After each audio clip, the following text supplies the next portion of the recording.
Hey guys.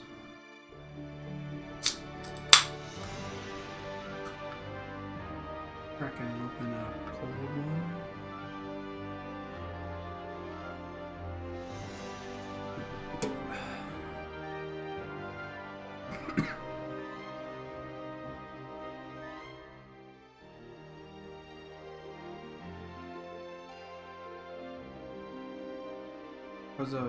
How's my audio?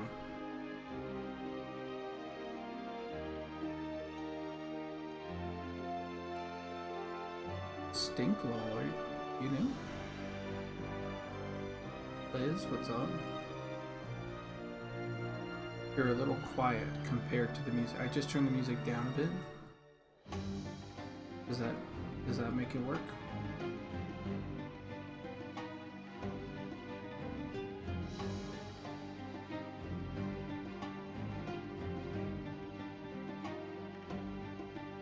About even with the music? Should I? Let me bring the music down even more. And the music should be in the back.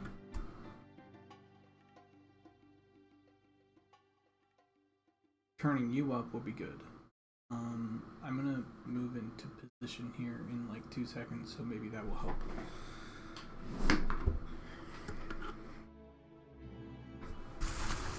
Move this. Okay, how's that?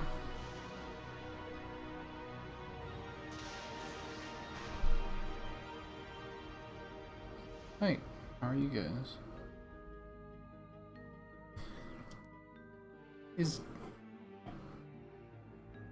Beer isn't carbonated, right? No, that's weird. But it comes in a can, which is good for holding up carbonation. Look,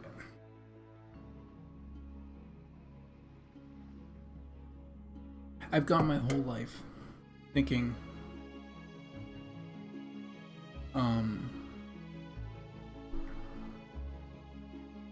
like, when it comes in a can, it's carbonated. Duh. But, I just got this. There's this exception, which is the Nestea Zero Sugar Lemon Iced Tea Naturally Flavored. Made with real tea. Nestea. Right?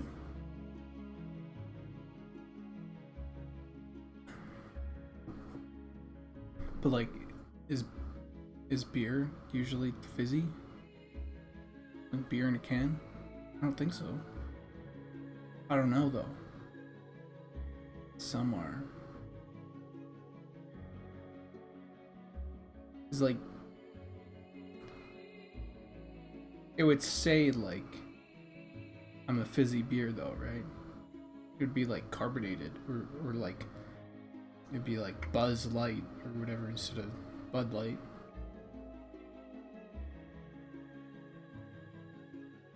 It says it's the natural result of the brewing process. Let's see.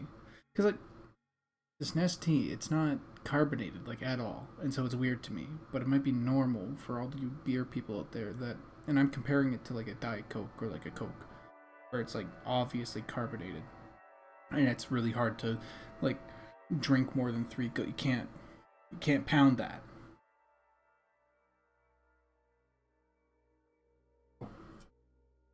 Well, except if you're that fucking guy from 28 Days Later. Dude, the fact that he just cracks it, fucking boom, boom, boom, boom, boom, whole carbonated drink. I'm like, how is that possible that he didn't die? I forget if there's a cut there. I need to see that scene again.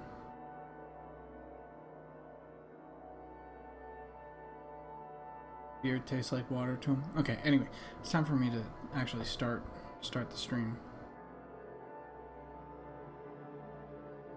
Hello. Bing, bing, bing, bing, bing. Check out the wood elven leather. Groudon.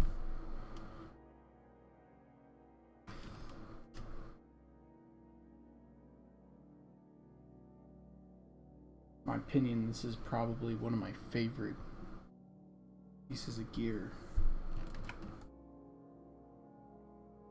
It's controversial though. Not everybody on the team thinks it's as sick as I do.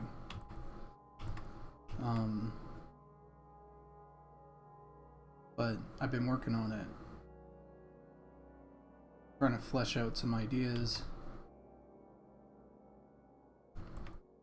This is the Woodelf leather.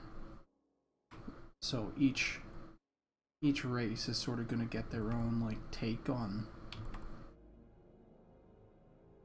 like leather or whatever. And eventually there'll be like class gear or whatever that, and like super awesome whatever gear that like fits your class the most, and that's going to be like the cool gear. But this is like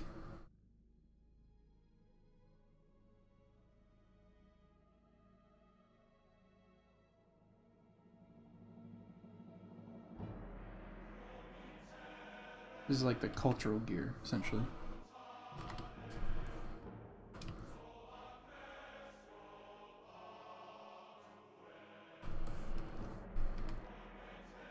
But I mean, like, it's okay, and you know, like, to be honest, there's been some feedback because the gear didn't initially look like this, and I took some feedback from, you know, the way that this looked, and here, let me show you. Let me get rid of this swatches here. So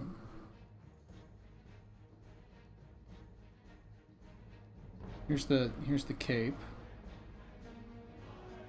Let me cape on. So the cape is here. I'm gonna group this, call it Woodelf leather cape.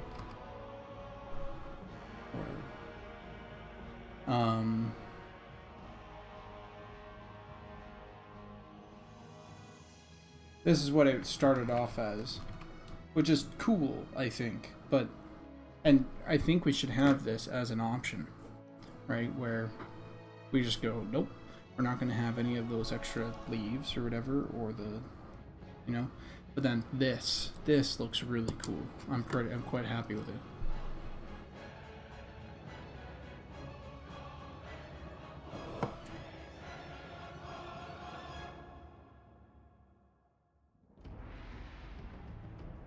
I thought this look was just so cool, and I think both of these should exist.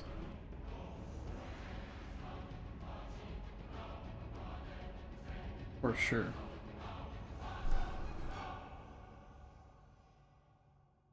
Did you say Mazel Tov in that?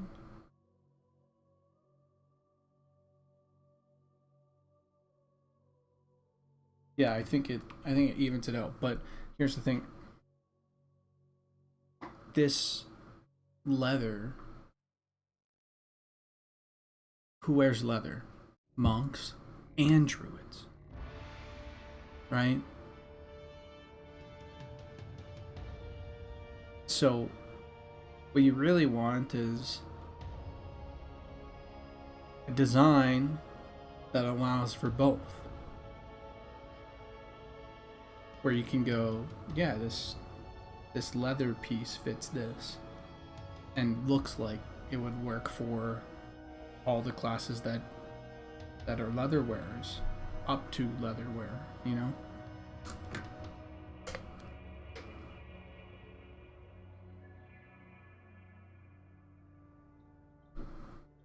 One of the more difficult things, though, with this whole situation is that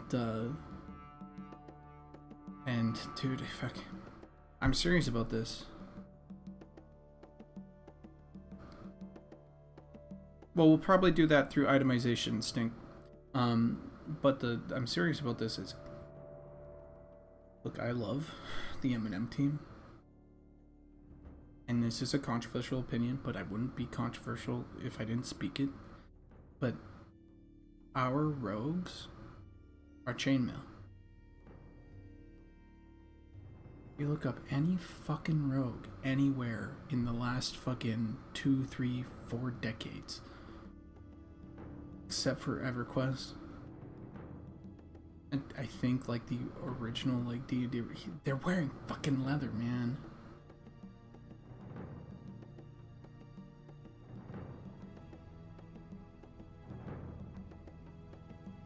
Yeah, exactly. So it's just like, so, you know, leather, which is like usually this iconic, like you get the straps and you get the, but it's like we, for our road, our leather can't do that. Yeah, our leather can't really, but we've already sort of done it with this generic leather, right? Because this generic leather, once you do leather, you can't help but have it sort of fucking look like rogue. Though almost all the leather from now on, I'm going to try and lean into monk, or some like a monk, or a like a caster or something. Age Mosu from YouTube says, I'm not normally into elfie designs, but this looks fantastic. Well, good. Good. If that's good. It's also kind of good if you're not into elfie designs and you don't like it, because if you're not into elfie designs and then you don't like an elfie design, that means the elfie design is sort of doing what it should and pushing you away from it. But anyway, I mean, kind of cool, but yeah, I'm glad that you like it still. But yeah, that's the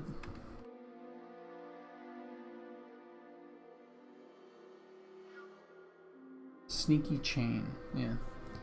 And so you'll look at all of our chain designs and they now have more of like a home. And then like there's other things like I'm pretty sure Archer is chain, but in our game Archer is like leather. And so I'm like, wait, what? Because it was originally, you know, chain, because they were leaning in towards being like a fighter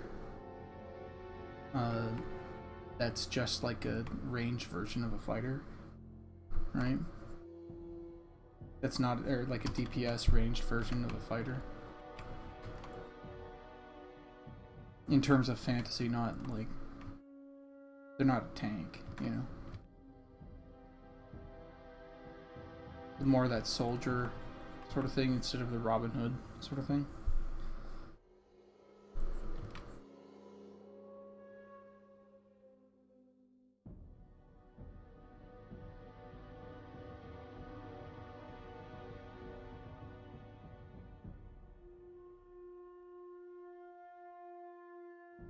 Honestly, this looks fantastic, although I agree with the rogue and the leather chain, just wouldn't make too much noise if you're sneaking. Archer looks very Mongol, like leather and fur. Yeah, the Archer does look very Mongol with leather and fur.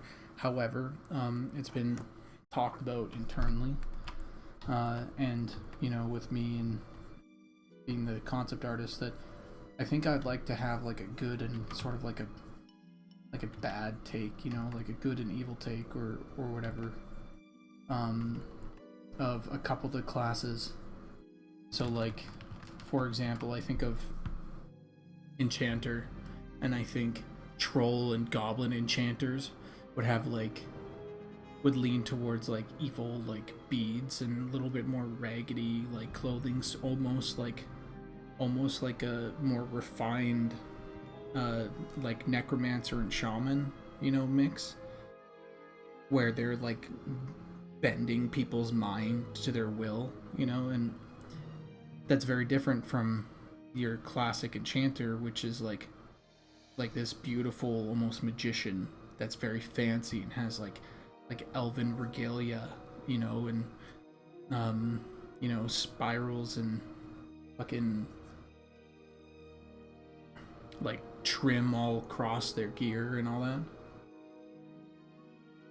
And so the same thing goes with Archer, where we're thinking maybe we could do like a Robin Hood-esque look, because that was the original Archer look, and then maybe we can go with that sort of Mongol look, or like a soldier look or something, where they'll have a little bit more play in terms of class fantasy than your traditional classes. That being said, I mean, we're already sort of doing that with like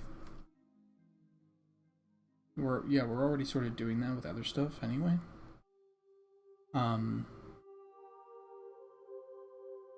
Like, what I mean by that is like our plate, you know, we have a full set of armor, and then we have like some ragtag armor, like really thick plate and chainmail falling off, and you know, all that stuff, and like spike shoulders and all that cool shit. But then we also have a full knight, you know, knight in armor. So you get some of those.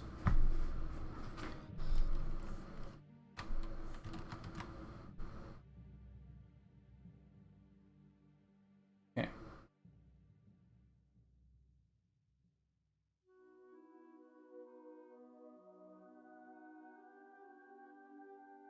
So now we have to figure out all the other stuff that goes along with this. Which means that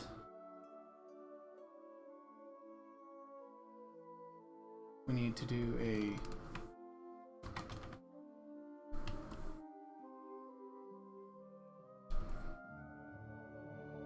version without the shoulders to show what it looks behind the shoulders.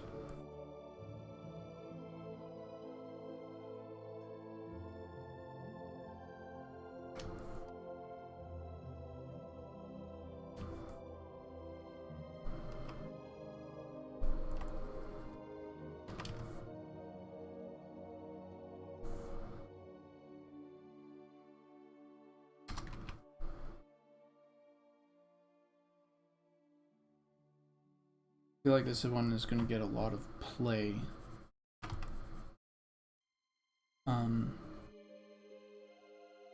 Yeah, a lot of internal play, like with turning like a bunch of stuff off, like a bunch of like armor. Like what I mean by that is like turning like certain colors off, or like lerps off or whatever.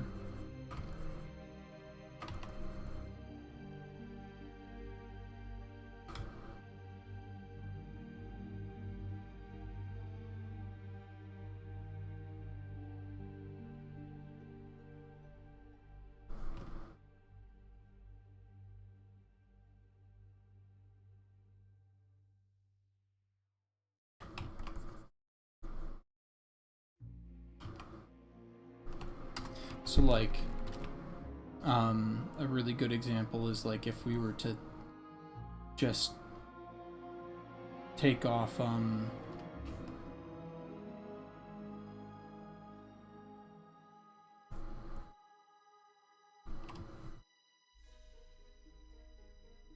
these things, these little twigs coming off, and then all of a sudden, that's a new shoulder.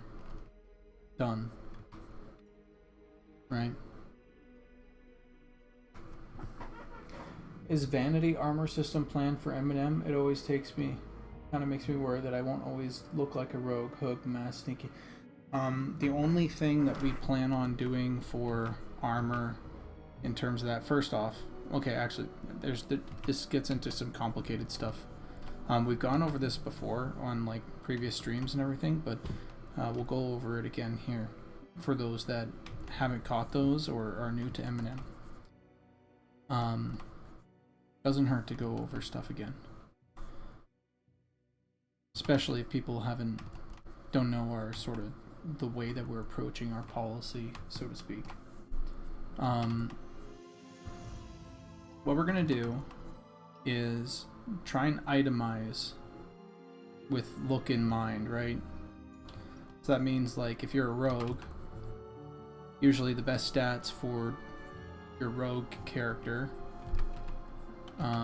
will look like it's for a rogue, right? So sure, you can wear other stuff, that's fine, but we're going to try and itemize it so that when you do, you know, get something that looks really roguish, it's going to be some of the best gear that you can get for rogue. Essence law sort of thing.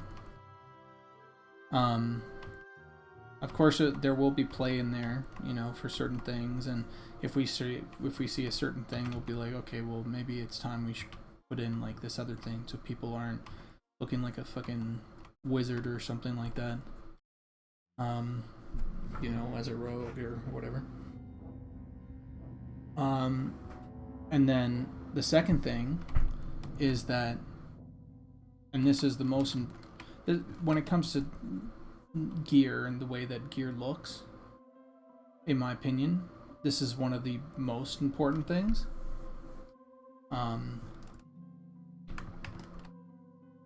Is we have a system that's essentially like taking the shirt slot. So that means this shirt slot that I'm painting into right now, and you'll see it as I paint into it. We have a torso slot and a shirt slot. And let me like draw it out really quick.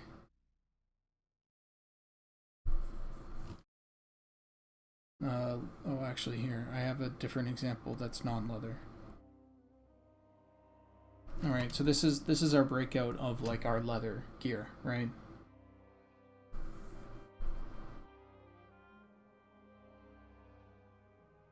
Oops. So let me make a thing here. This is our shirt slots right here.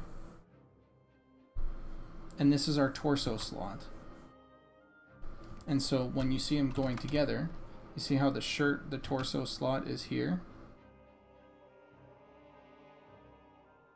Right? And it has these things here. That goes over top of your shirt. So shirt, this what I've drawn here, always goes under. And we actually made that shirt slot cosmetic only, which means that every single possible shirt that you could have cosmetic only can go and change your look. So when you are fighting, you know, end game, your best in slot, there's still variance. There's still player choice that affects your look, so you can look different, while still retaining the ability to showcase off all the cool armor that you have. Which means that, like, because it's literally like underneath everything.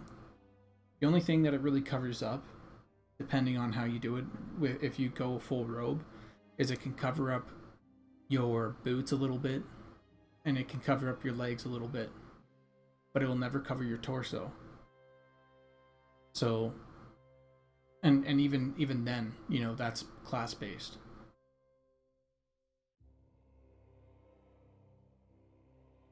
Well, what WoW does is they just allow you to transmog things, and that means that whatever gear that you get, sure, it has a longer lifetime on your character, because you can use that piece of gear anytime and showcase, yes, I actually did beat Mythic Plus raid on this year, but but the way that they do that kind of like diminishes anyway, because the Mythic Plus raid can be gotten 3 years later, and so it doesn't actually fucking matter because it didn't take any skill, and there's no representative of like representation of skill and like dedication and all that.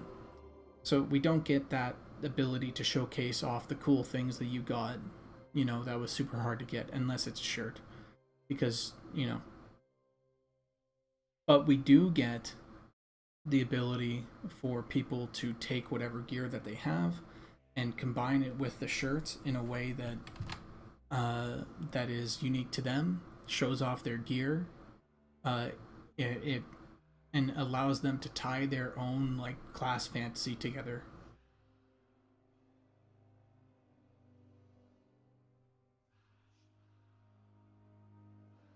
Yeah. No, this is our torso and system and all that stuff is meant to specifically to counter or to work off of each other. You're right that they do have a shirt system. Anyway, sorry for the long rant.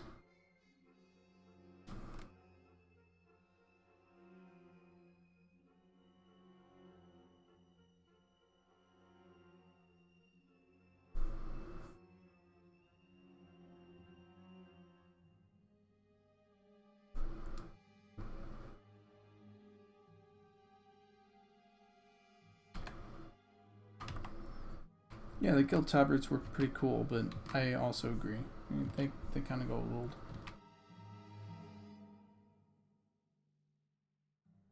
Well, I mean, they're one look.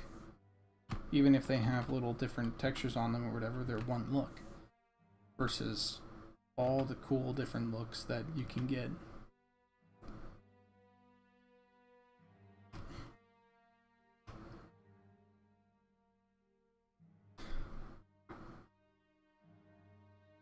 But yeah, there's also this added benefit. I mean, like when it comes to getting cool gear in our game, the way that we've designed our game also plays into that, because the cool gear that you can get are they're going to be end up trading them or handing them down to your friends or guild mates or your alts, and so they'll live that way, you know. They'll live in a way that makes your game more enriched as you play, and you as an alt you're still gonna have, you know, like I think people were talking about like hand-me-downs what they got from their guild leader or whatever, and then like 10 years later they see the same thing and they're like, oh, where'd you get that? I got him from this guy. And you know, where'd he get that? He got it from this guy. And you go, well, I actually gave that guy that. And then you find out later that, you know, holy crap, that's mine. You know, so little cool moments like that do happen. Anyway, at least that's some stories that have cropped up about that stuff.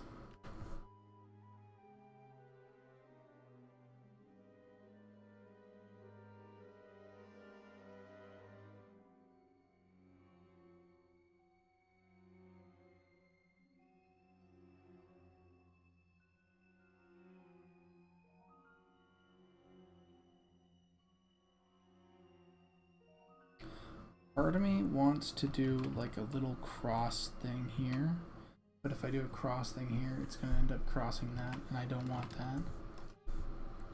So for this piece,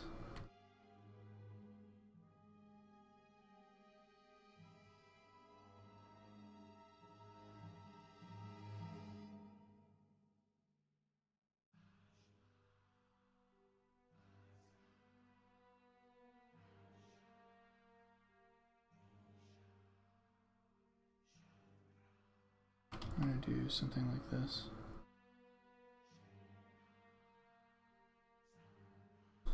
And this is utilizing these bits here.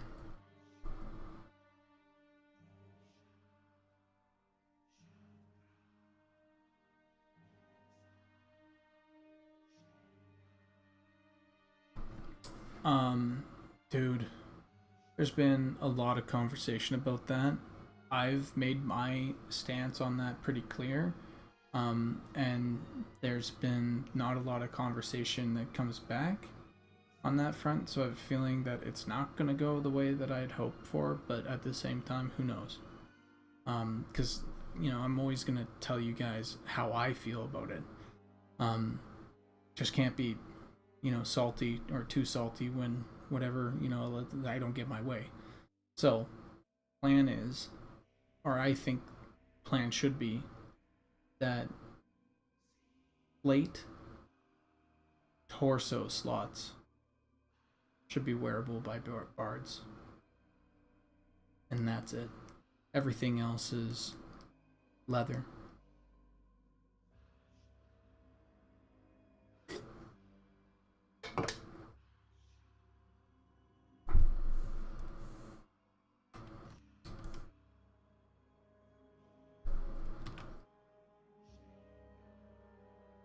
And I think that looks the coolest.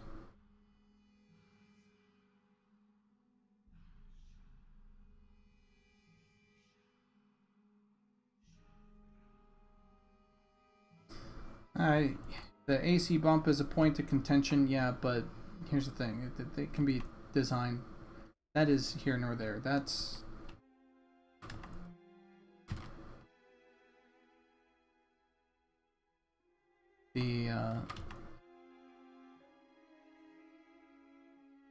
The gameplay can always be balanced for that. Right? Maybe they hit a little harder, or they have a little bit more, base defense, or, their spells, compensate for that in a way, or whatever.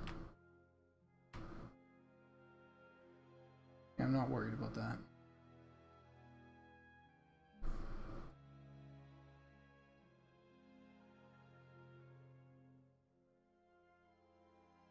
And if you're taking a look at it, from EQ guys, like, they're just going to be complaining that they got a debuff, right? Bards and Monsters and Memories are just nerfed.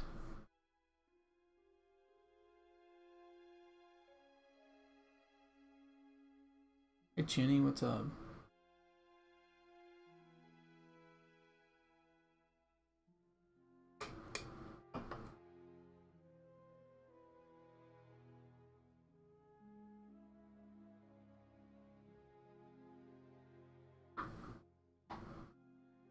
Yeah, no problem, stranger. No problem.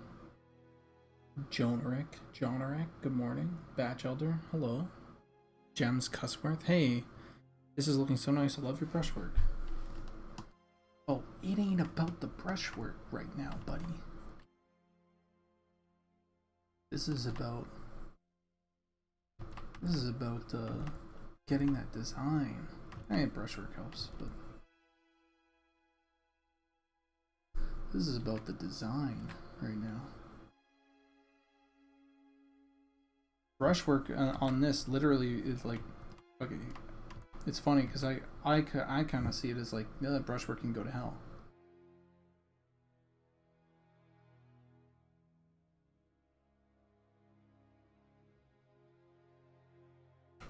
This is like more hoping for form. But thank you for the compliment regardless.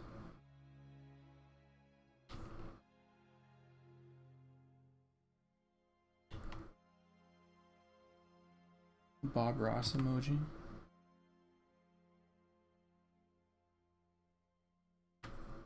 Yeah, there's some really good artists that keep it at this stage, and I love that they do, because if they don't, everybody else, won't, or whatever, and I love that. I love that. So, yeah, agree.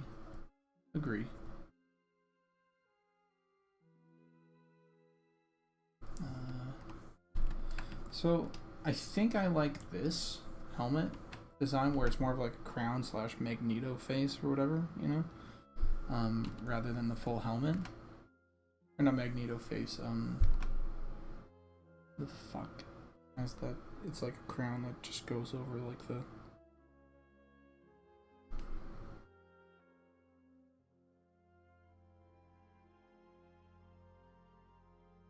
The Doctor Doom? Scarlet Witch? Yeah, Scarlet Witch.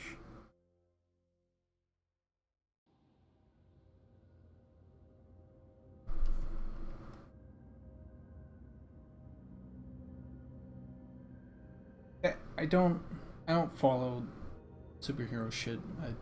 I don't care for it. However, it's in our pop culture, you know. We see it all the time, so.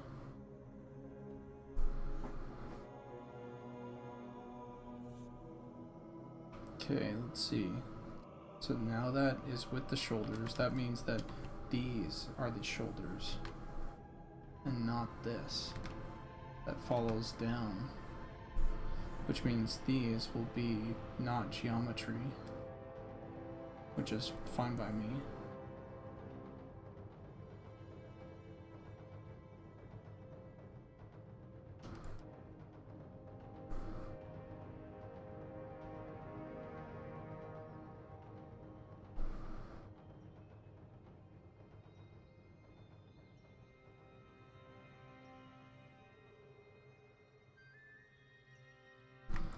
Yeah, I guess I should get rid of the,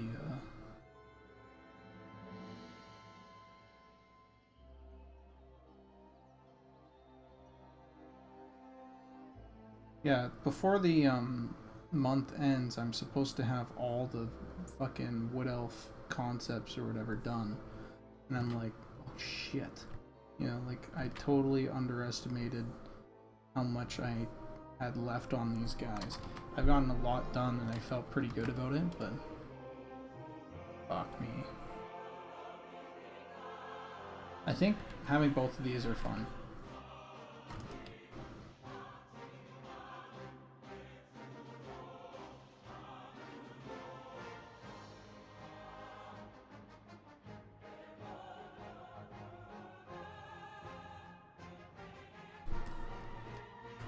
It's possible that I could do something like this.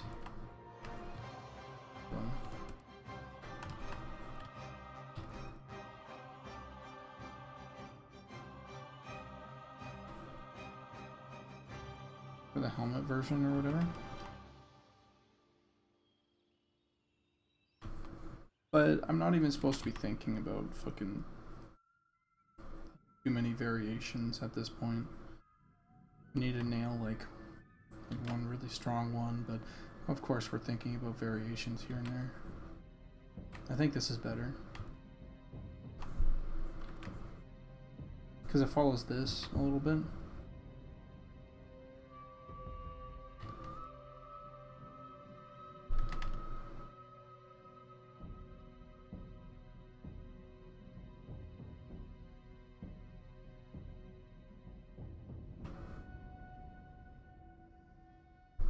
And it's still like sort of a helmet, but not really a helmet. And you don't want it to be a full helmet because it's just leather.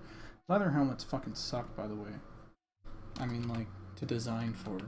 All you ever see is like the same goddamn leather helmet, and it just sucks. They suck.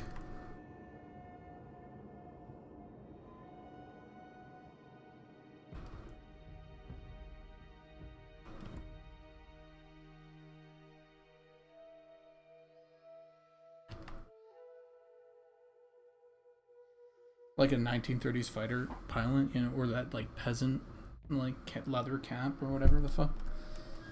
Like the skull cap. Yeah.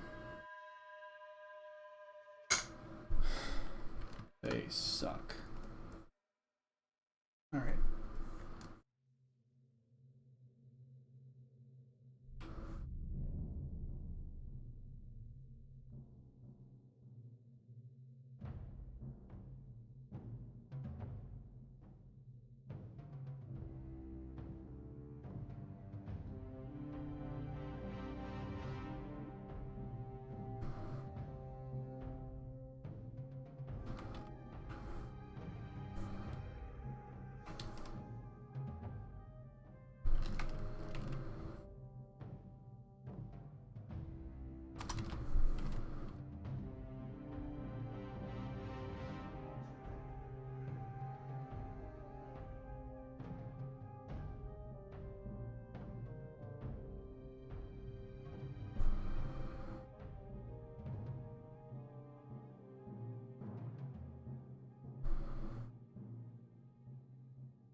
That right?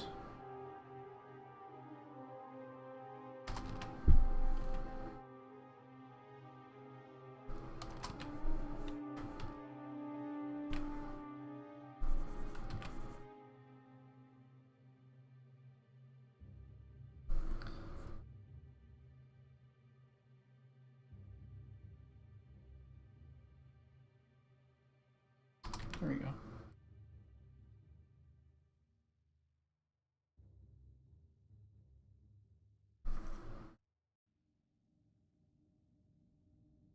Monk with headbands, yeah, I could see that, yeah.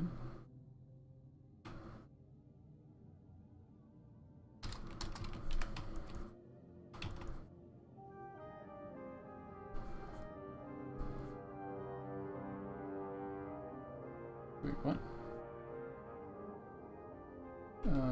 This needs to cut that out.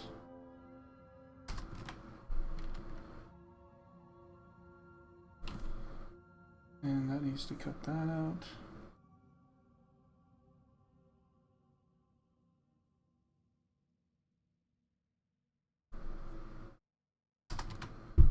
Like so.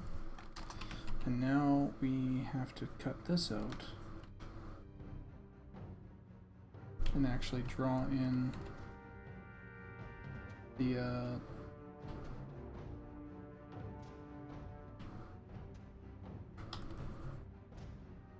torso section here.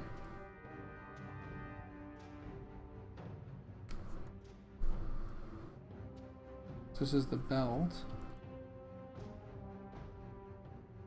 So you have to design it for without the belt because the players aren't wearing belts. How does it look?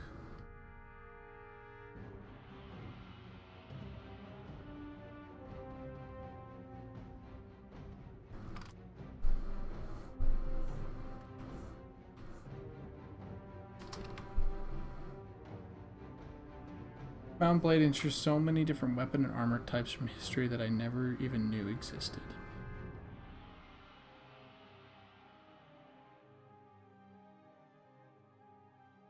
Well, I mean, is archer leather or is it chain? I think right now they are leather in game, but should be chain.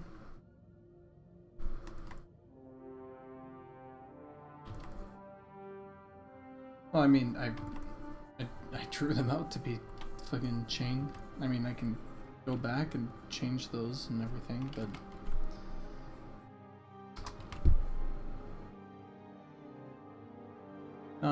not too hard.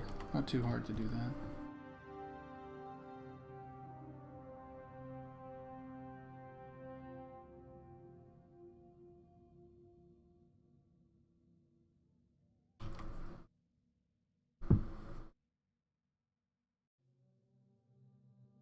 Outside of all the fantasy realms I've read, R.A. Salvatore's Kane from Forgotten Realms was most badass. On the site it says light armor for rogue, doesn't specify directly.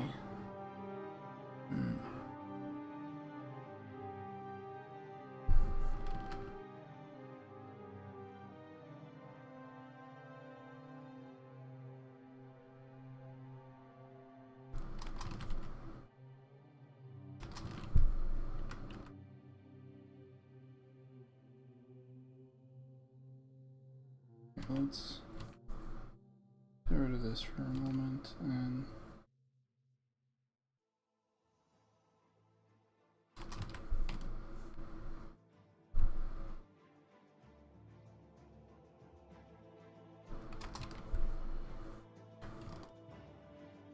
figure out what this would actually look like.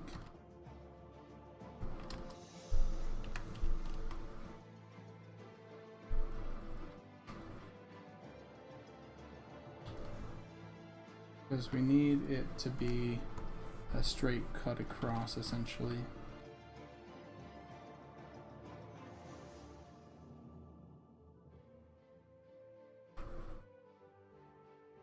Like that, yeah.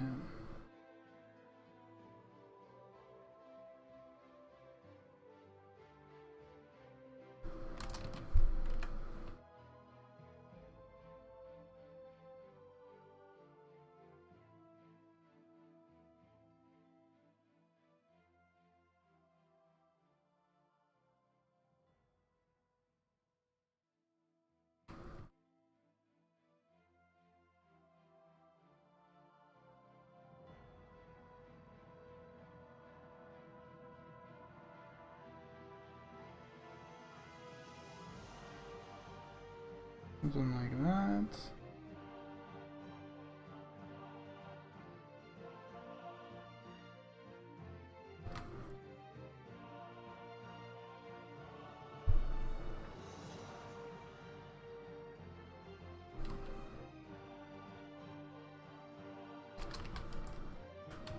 And this needs to be like that.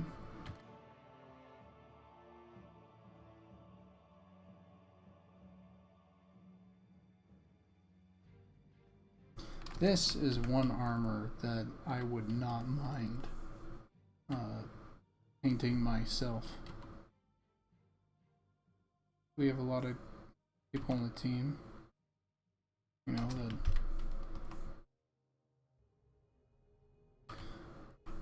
they really like to pick and choose, you know, what armor and everything that they want to work on. I would not mind at all. Actually, I would really like to do the actual texture for this.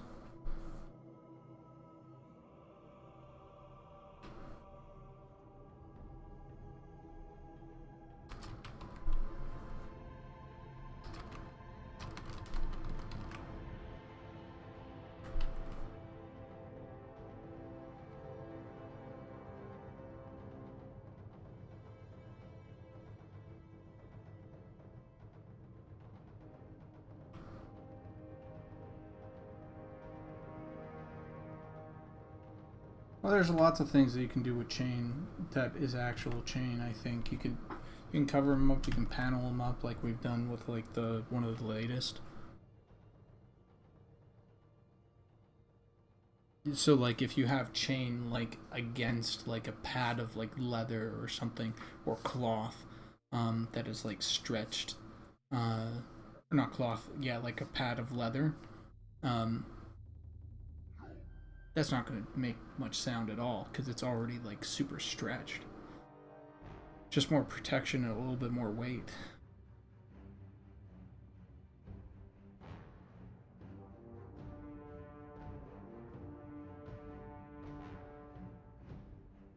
Yeah, that's what I did for the rogue. And there's a couple. I think that the Night Harbor here. This is the Night Harbor leather breakdown right here. Or not leather, Jesus. The Night Harbor chain breakdown, right? Is using a lot of that.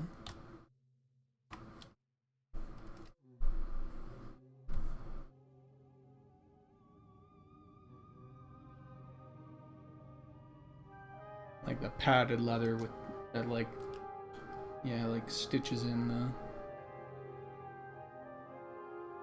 Oh yeah, let's get this back. I'm gonna save this. I'm gonna do this though, and I want you guys to take a look at the, because I gotta do all the Night Harbor stuff. No, sorry, not Night Harbor stuff. Woodelf and stuff.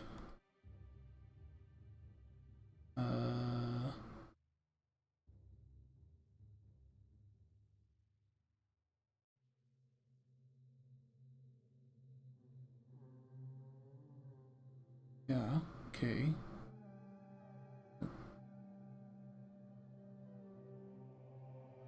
So here's the chain. Or mail.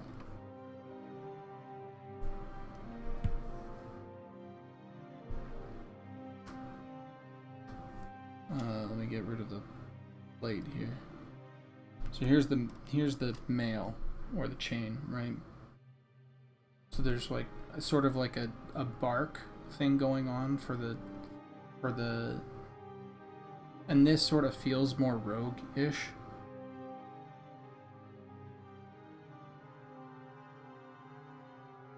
And I mean, you're also going a little bit called shaman with this look too. Oh yeah, Unchained. Not supposed to happen at all.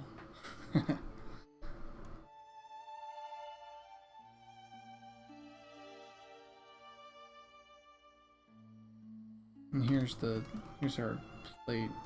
We go for what we have so far. And let me turn off chain and let's look at all the plate.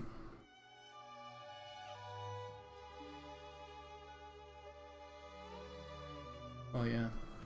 And secondly, bring this guy over.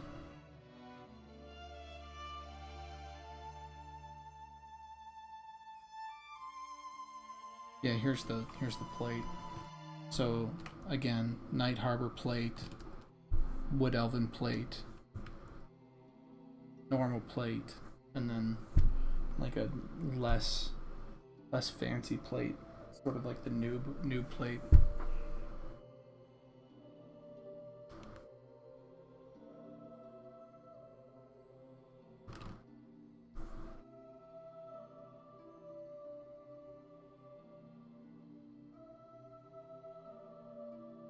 And this, I'm gonna have to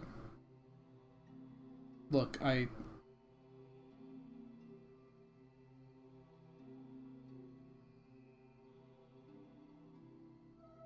trying to figure out what. So this, I think this looks good, but that might be the way to go.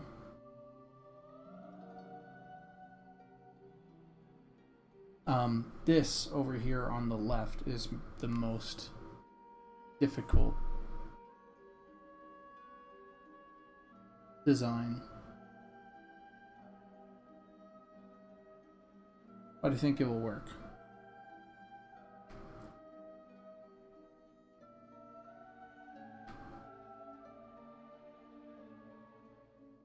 Anyway, let's get back to finishing off the leather breakdown. So is a plan to limit armors to size like EQ Classic did, like large plate halfling can't wear, etc., so everyone can wear Wood Elf plate armor, even ogres? We do have large and small, so an ogre might need to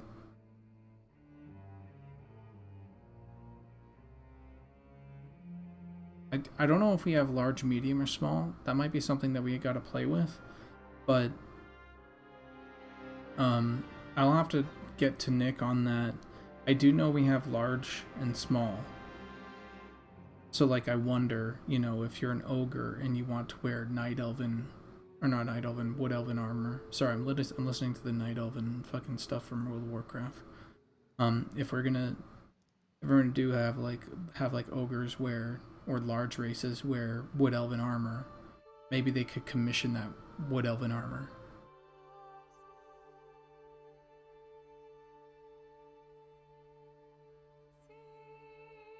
From someone, you know.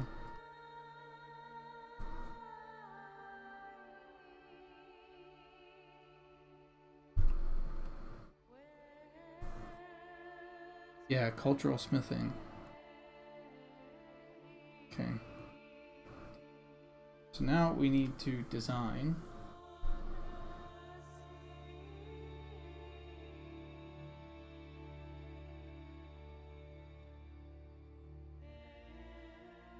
the shirt under this.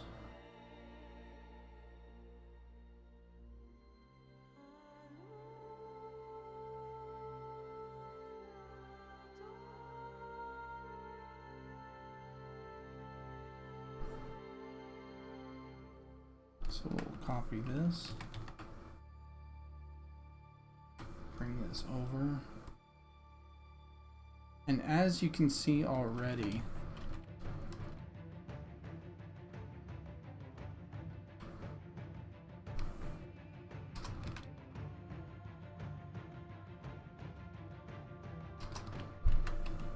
okay.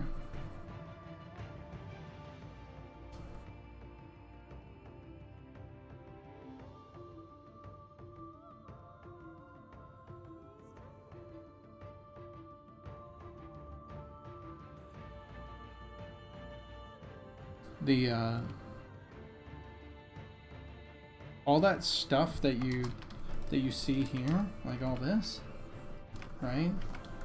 That's your shirt.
So I just need to design it in a way here, flesh out all the middle ground area where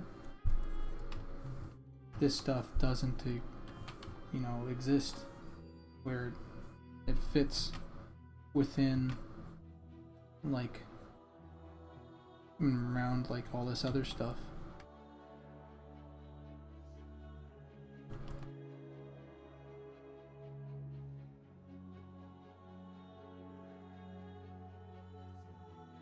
Let me grab this. Grab this. Copy. Paste T.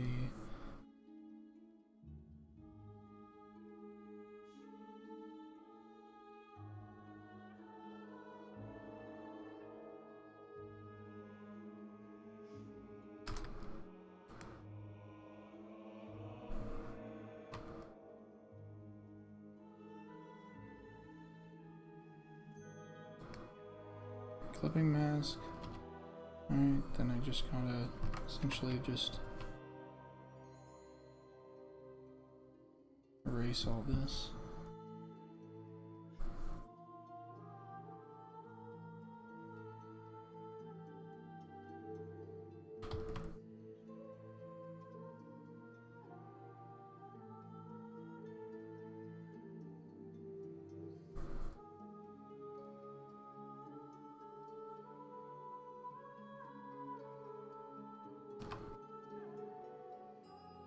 Goblin for sure. Fucking it's Goblin. Fucking is I'm the most excited about.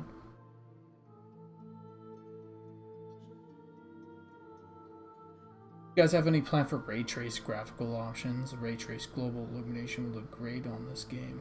Maybe, probably not.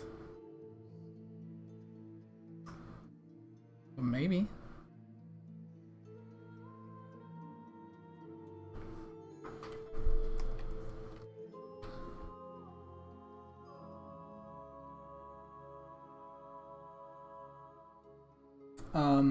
Yeah, I think so.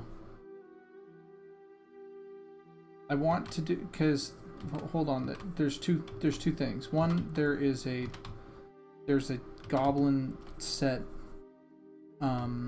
for the bloody nose, right? They have a pretty cool set that I'm really happy with already. But there's gonna be, and I do want them to have like, I kind of want them to have more access to like everybody else's like gear, you know what I mean, like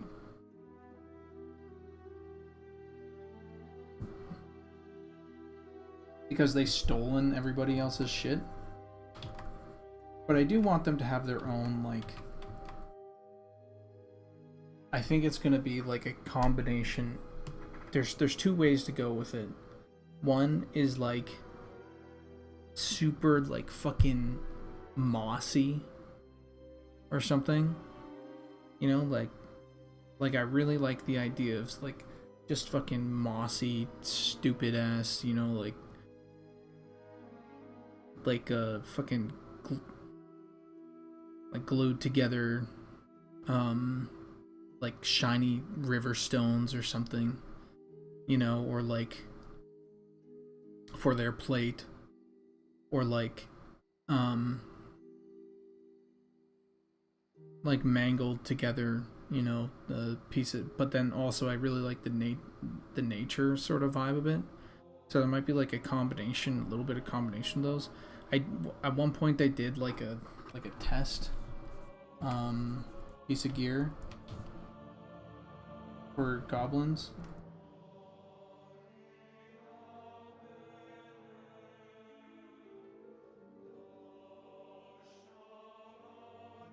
I need to go grab that 1 second. Let me see.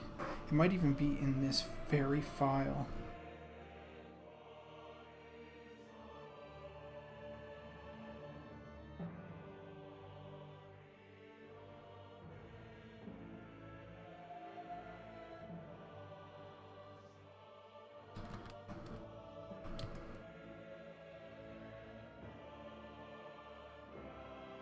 This is like the land of the fucking forgotten concepts.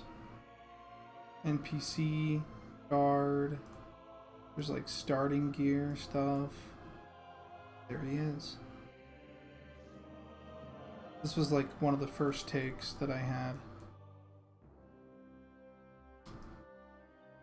Was like just a bunch of gear that had like a bunch of little bit, but it's just like a fighter piece of gear, right? That had like a bunch of like crystals and shit embedded into it, because I thought that was kind of like just like adding a bunch of gems and shit to their stuff. But I don't know. And like, see, he has like an elven sort of like golden blade, right? So I think, but here's the thing, I think I'm gonna try and merge the moss with the shinies, and I think that's gonna be good.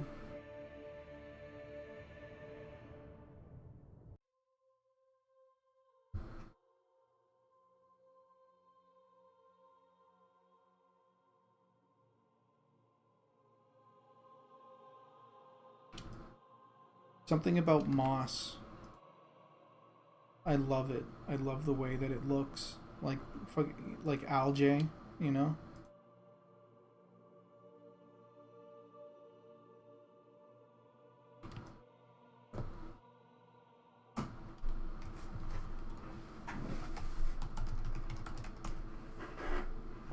You know, I think of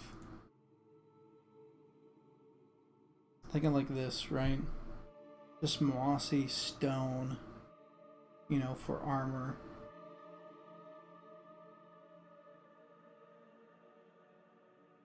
And then like it'd be like mossy whatever. Maybe it's mossy wood. But then there's like, or mossy metal or something, but then there's like gems like embedded into it, you know.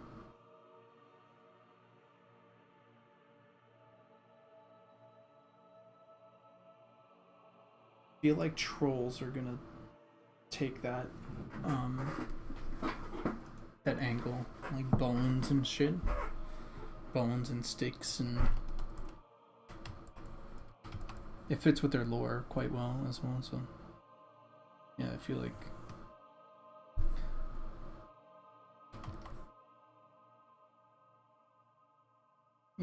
trolls have that sort of unlock.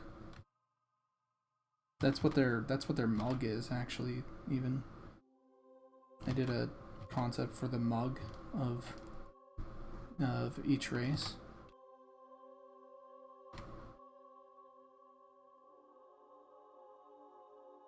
Chinny, I have a question. Can you find that image that I sent you once upon a time of all like the crates and mugs, and send it to me on Discord?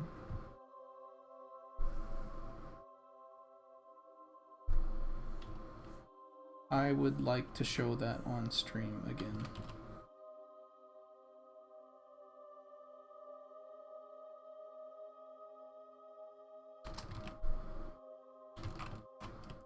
Beautiful.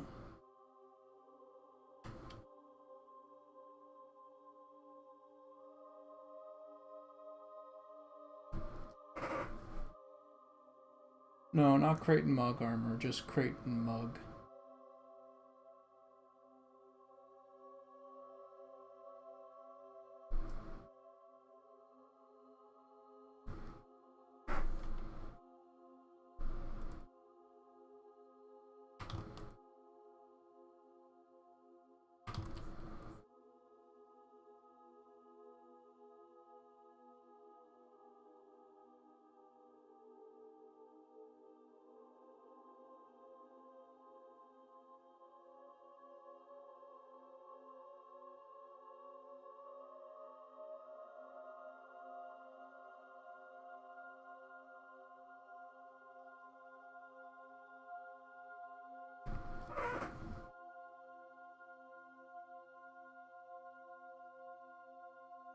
Here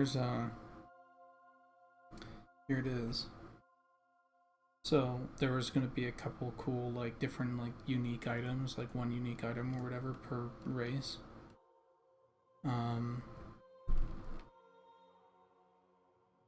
we go. So we had a deep dwarf mug, deep dwarf crate, dwarven mug, dwarven barrel, human mug, human crate, a deep gnome mug, a deep gnome holding cube, troll mug, troll crate, a gnome mug, kind of ceramic, a gnomish modular cylinder. I was thinking of like a can. You know how like can is like essentially like the most efficient way of storage. It's the way that it like stacks on to each other, and it has that pressure so you can go pop, pop, pop, pop, pop. Ogre mug, which is like made out of like tusk and this like intricate metal, because they're actually good blacksmiths. A deep elf fucking uses like a wine glass. Woodelf mug is just like a, yeah, so you can see all the differences. Halfling mug. These are all just trying to like do like some nice like shape design for each race. And then goblins, like all these things would just be in the goblin area because they just steal everybody else's shit and use it.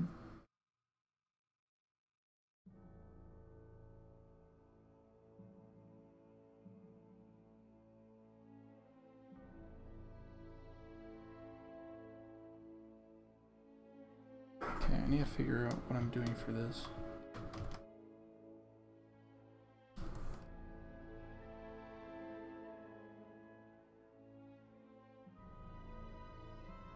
I think I've confused myself.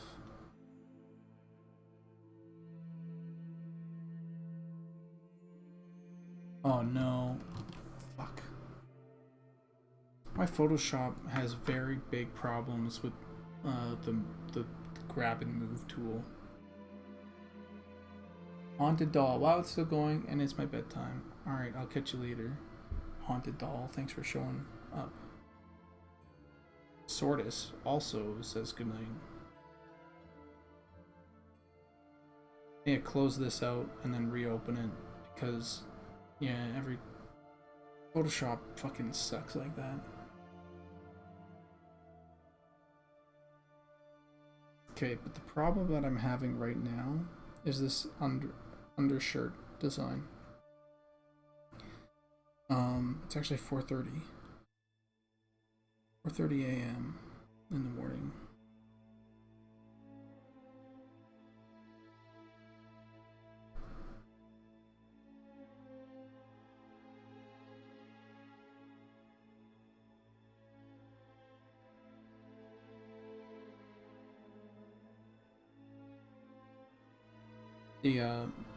The difficulty is that I like the bare skin on it. Don't get me wrong on that. I do like the bear skin on it. But what I don't like is that I have not planned this section out.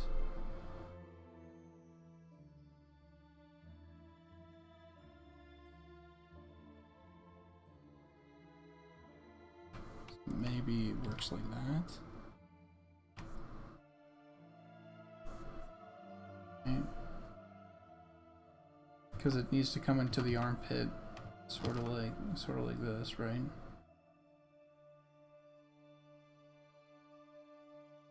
I'd rather it. I wonder if I could just do this.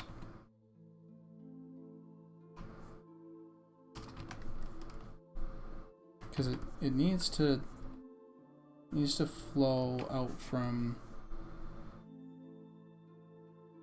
the other armor here.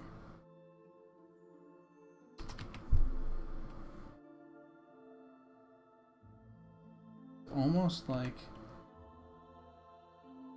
yeah, okay, no, this is good. This is good. I was worried a bit on this because it looks like it's pinching the arm a little bit too much.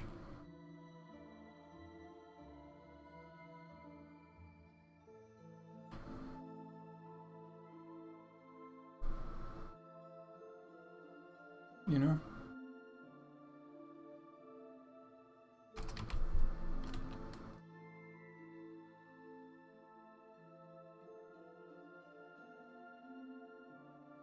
Cannot do asymmetrical arms. Unfortunately, we made that decision in the UV process. Here's the thing, we can do asymmetrical oh, I don't know why I'm painting this in. We can do asymmetrical torsos, but we can't do asymmetrical arms. There is a way to get asymmetrical arm, and that's to do it as a shoulder piece. But we decided to save UV space and make it so the arms actually fucking have like enough pixel density. That we would essentially what we did was we took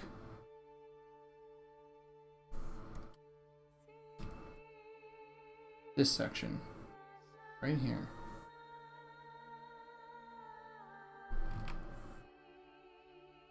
right? This is all asymmetrical. This, let me do all the red.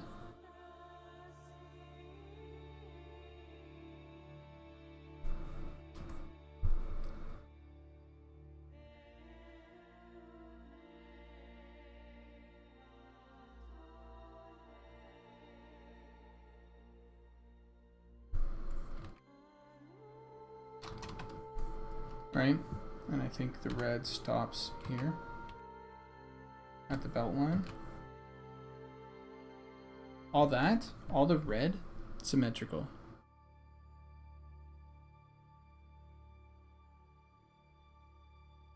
And so that means, and the reason that we do that is because this is right down this line is where you notice the most symmetry. Right down here is where you notice the most symmetry. So we expanded that right down here. That means the cloak, which covers up all this stuff right here, that's asymmetric, asymmetric, and then symmetric for the arms and the legs. And because these legs are mostly separated by space here, you don't notice it as much. And because our designs have a lot of cloaks that kind of come down here, or you have a cape, right, that is asymmetrical, you won't notice it nearly as much on the butt. Right, the butt and the back of the thighs, and those parts you don't really notice it either which way. And when they are symmetrical, it kind of doesn't matter. Because you have something usually on the cloak or the robes going over top of it that is asymmetrical. It is the most, in my opinion, it is one of the most clever things that we could have done with the armor.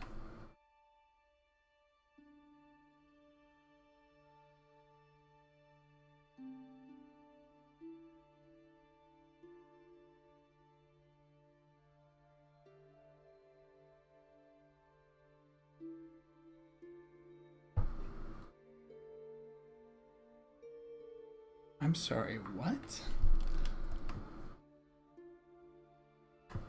I am missing something here.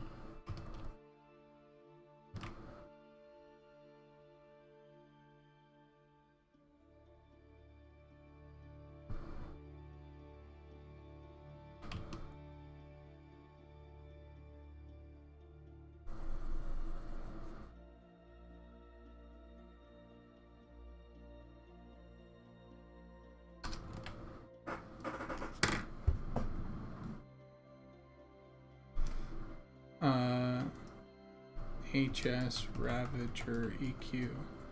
What is that? What? Dimitri? I don't.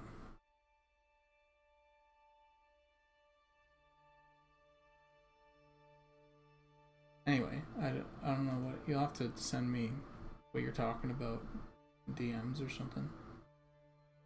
Oh, you already did.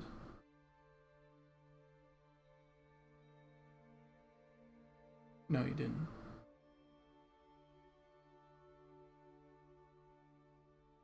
Alright. Anyway. Hold on. Okay, you will. Sounds good.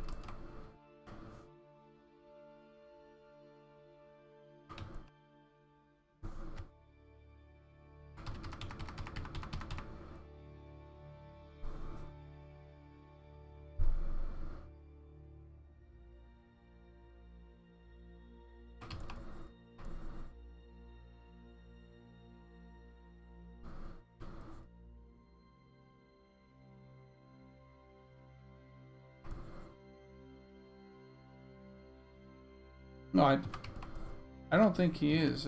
I just know that I don't know EQ well enough in comparison to these guys.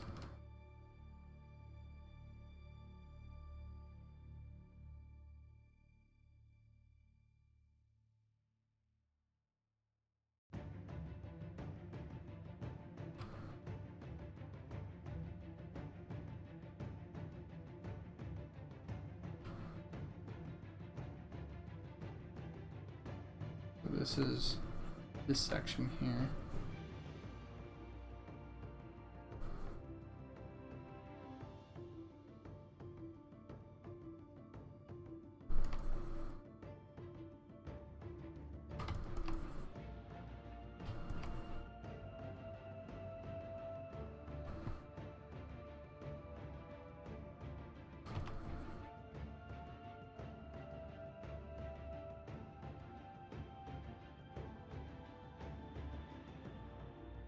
So this will look good on the female, I know that, but will look good on the male. So we need to make this like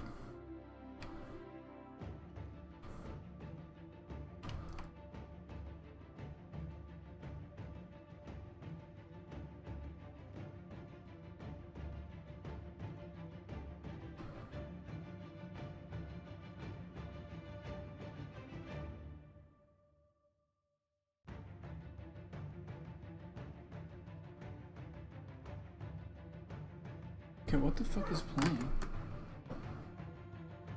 It's like a repeat. Oh, it's just.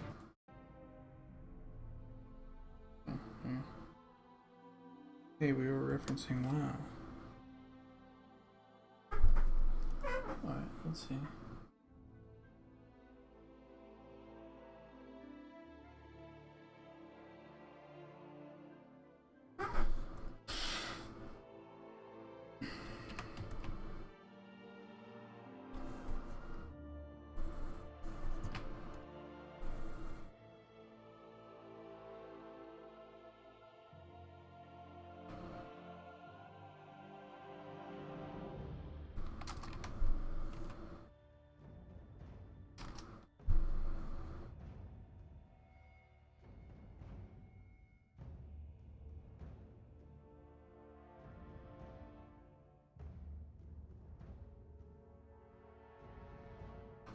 Mm-hmm.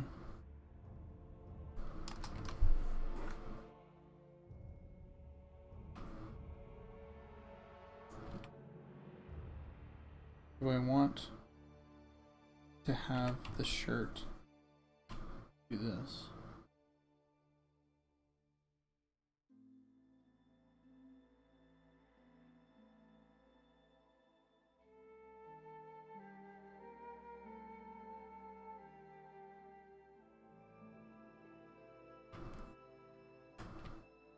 Because here's the thing, this can still fit quite well.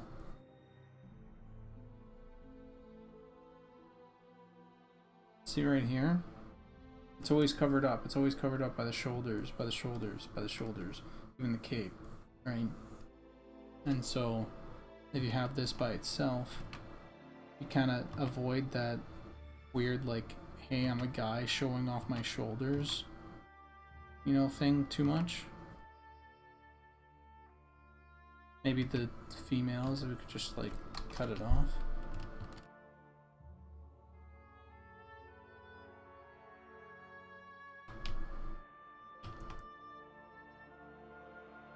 Or it could work the same, doesn't matter.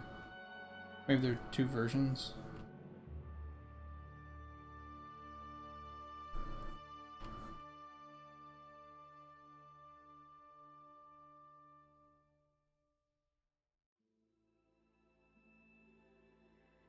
Not sure about that.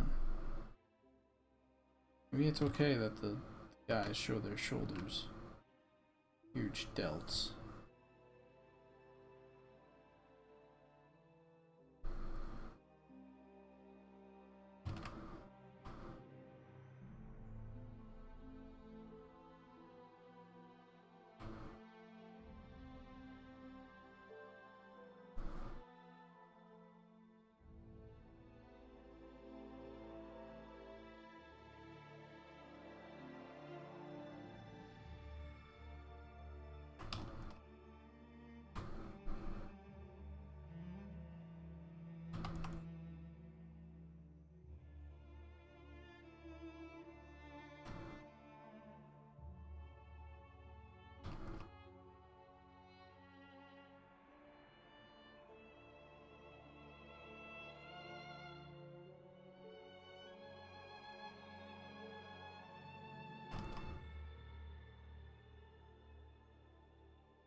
Yeah, this is the front.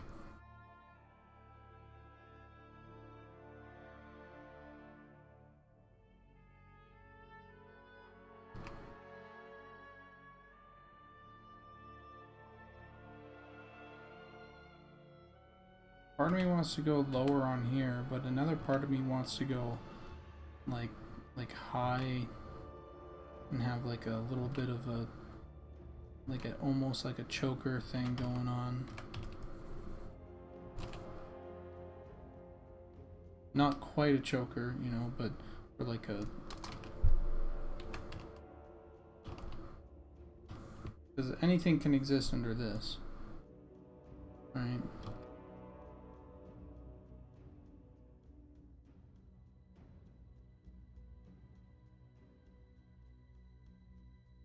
Like, what if it was just this? 1 second.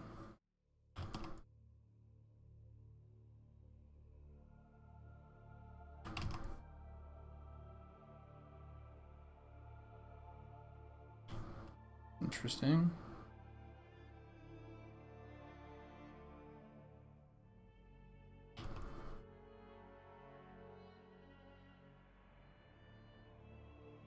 I don't know if it's right though.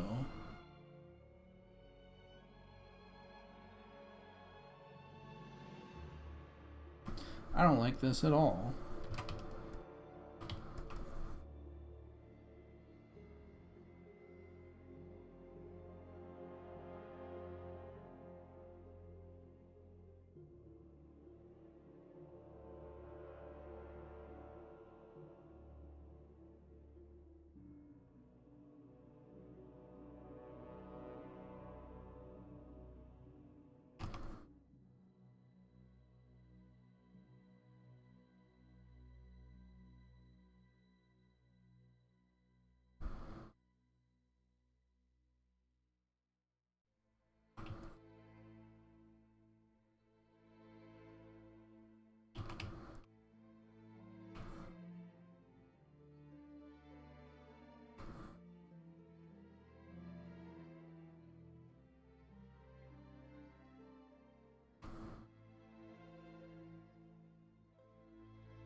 That's stupid. That's stupid.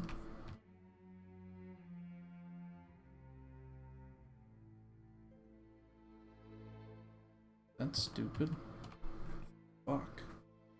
This is difficult. Difficult. How did that look if it went all the way up to the chin?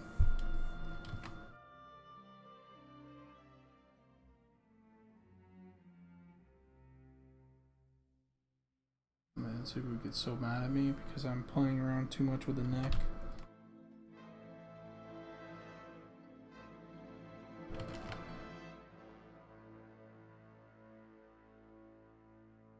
No. No, that's not the play.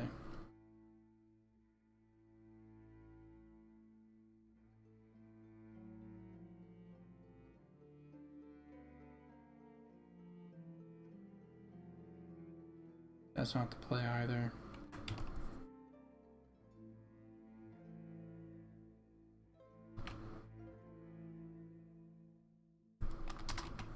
What is the play?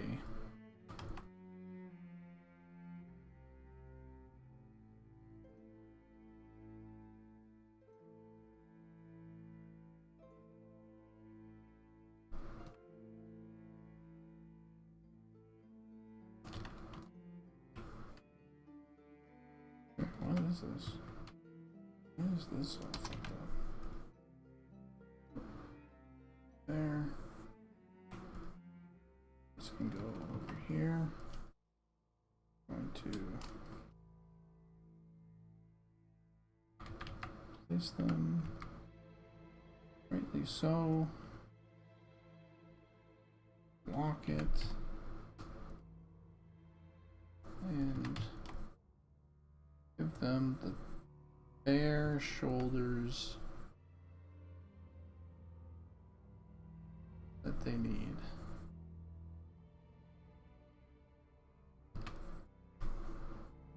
To make this decision.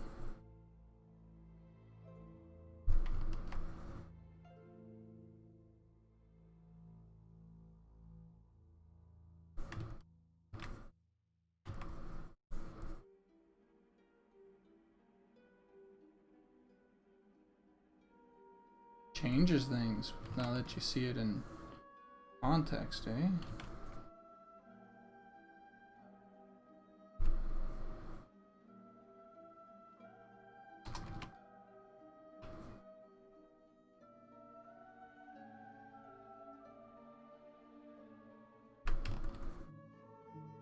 This is why I was thinking,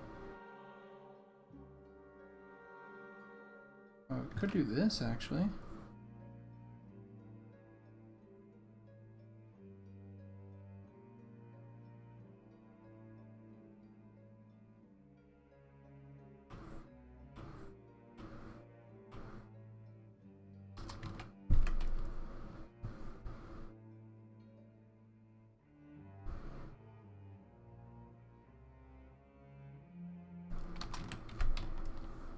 I feel like I have to lean into the tribal or the like sort of naturist like vibe, or more like a slightly more tribal vibe for it to really work with the wood elves, with the wood elf males. That's the difficulty right now. Because I can make something look really good with the females, I know that, but the males, I don't want them to look too feminine. They're already extremely feminine.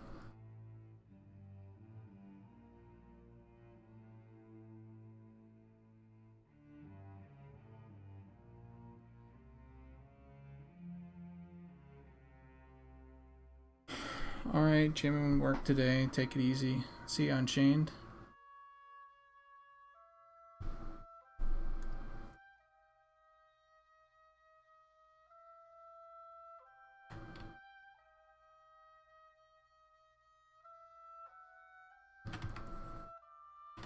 I feel like I can do this, get away with this.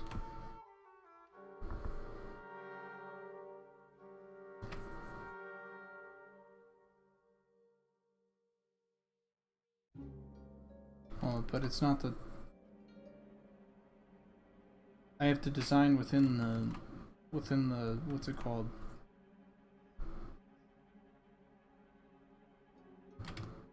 The purviews of, no, the, I have to design within the shirt slot, right?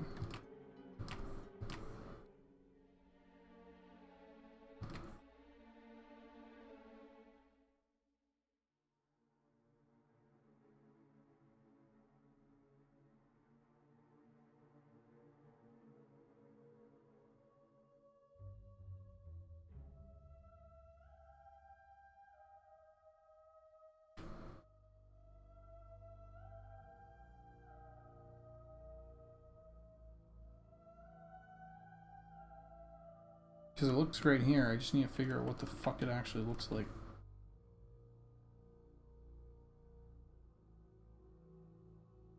Underneath.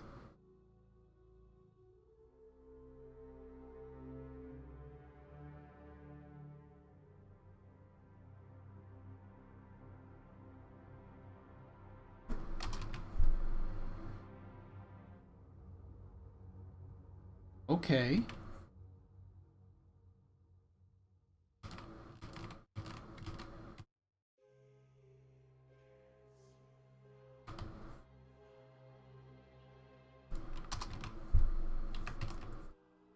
Oh, fuck yeah.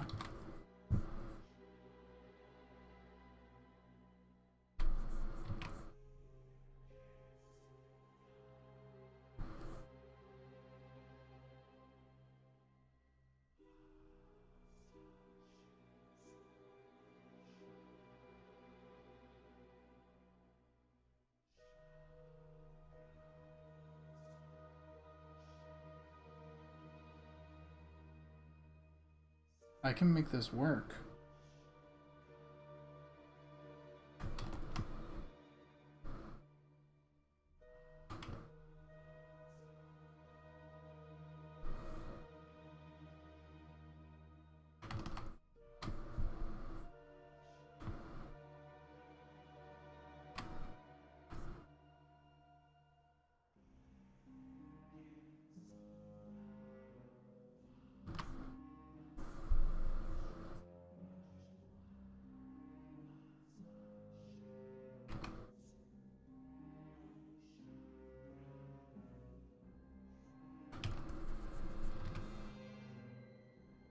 Nice. Okay. Fuck yeah.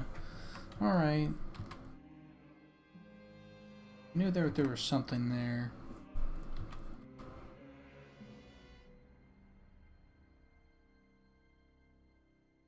So the females, we might have to do like an extra one like this or whatever.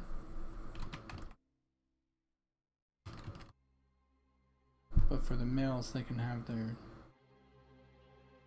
you know, it'll be like this. Their nip showing.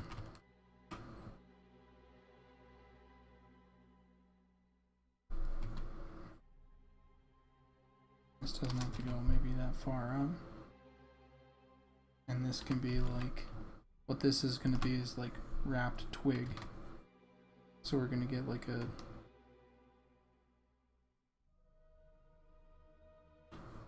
sort of a shape to it.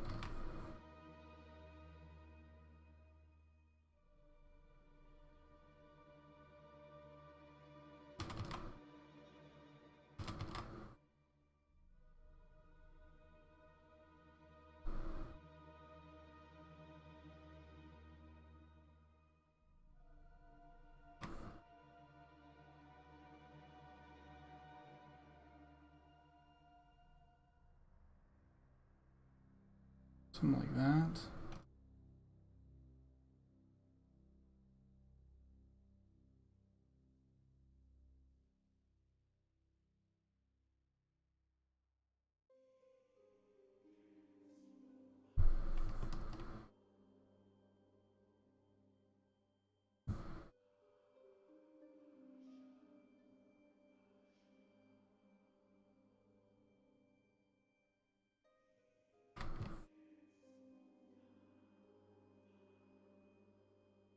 Cool. that works.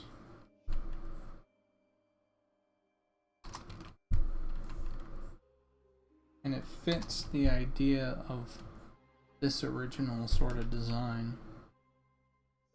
Okay, fuck, I thought that was gonna be fucking impossible. Jesus. I actually thought I was done for. You know? How could I?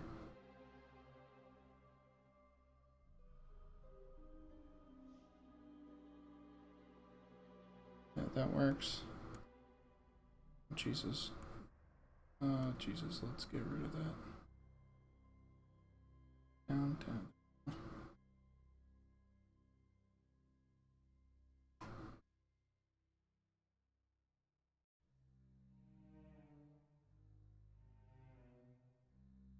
What are these outfits for? These are the Woodelf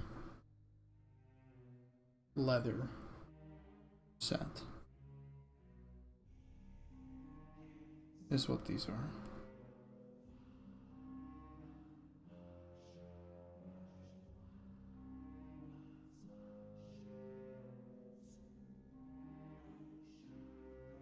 Oh, I need to find this again. That there, get this flipping mask.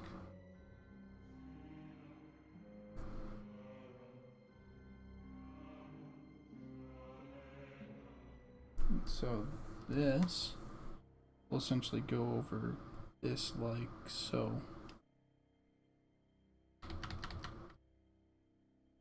Yeah, like that.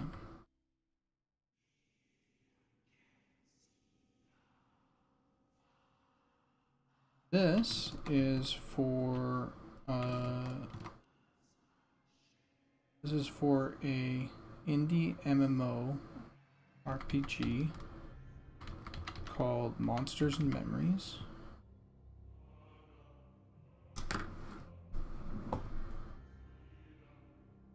Which you can check out.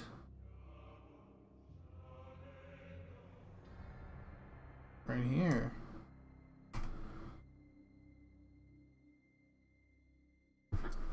Monsters and Memories is kind of like an old school indie MMO. Or old school MMO. And take a look here. We got, you know, books and, you know, mezzing fire beetles and skeletons and I did all the concept art for it. And a lot of the illustration, or all the illustrations as well. You can take a look at the cast. So I'm working on the Woodelf gear right now, the leather. There's cloth, leather, chain, and plate. And I have them all concepted. Here's plate. But there's breakdowns for each one, so you need to have a torso and then a shirt under the torso and then the legs and the boots and the bracers and the gloves and all that stuff, right? So all that needs to be done per race, per armor class. And right now I'm just working on the Wood Elven stuff. So here's the first set: human, Wood Elf, High Elf, Deep Elf. Then ogres are in game. Oh, actually, yeah, I guess Wood Elf and human are in game. Ogres are in game. Dwarf is in game. Halfling is in game. Gnome is in game. Goblin is in game. Troll is not in game. And Mandrake is actually never going to be a playable race. Sad. But, yeah, I did all the... And I was the goblin, and my girlfriend's the female goblin. That you hear when you jump. That's my girlfriend. Then all concept art, you know, by me. This is all Night Harbor. And some trees, some mob concepts. Lots of mob concepts. I really like this toad. Or Night Harbor. Then we have class concepts, so Monk, Beastmaster, Shaman, Spellblade, Elementalist. And so I have to keep these classes in mind when I'm doing something like Chainmail or Leather or whatever, you know? So like Spellblade has Leather. Shaman has Chainmail on him.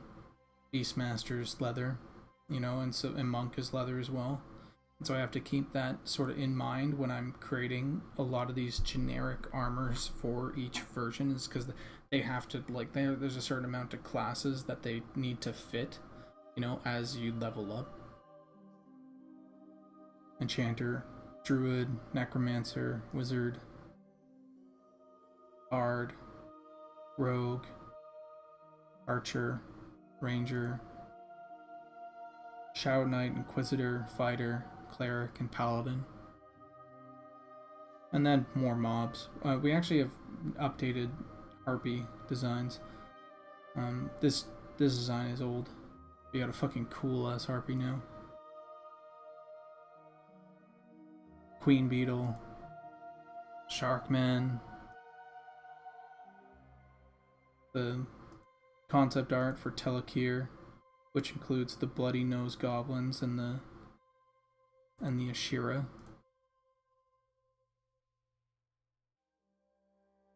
And here's more Telekir concept art.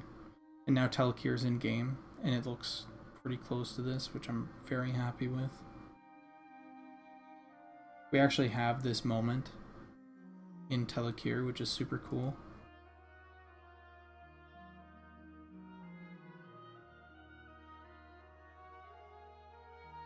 Guards, gear concepts. This is the Woodelf concepts for the Woodelf zone. Woodelf city, I mean. Halflings, goblins, golems. This is my favorite fucking dude. I love this. I love this so much. This says home to me. Like, look at all those greens. I just love it. Because it's like, what says home to me? It's just like, get these round shapes with these fucking giant faces on them, and they're actually houses, and they're covered in fucking moss, and then you go deep down, and you see these like red and gold and blue rooms, and you're like, oh, what's that? And that is actually where they keep all their fucking treasure. So it's like this combination of like moss and overgrowth and dirt and treasure, and they organize it in different ways, like gold rooms and red rooms and shiny rooms and, you know, sharp rooms and all that stuff. And this is the tip, so it's just called the heap. So they go over into this lost forest and they just throw a bunch of fucking random treasures that they have found, you know, onto this heap, and there's just goblins going into the center, picking stuff and going down and sorting them. Weapons.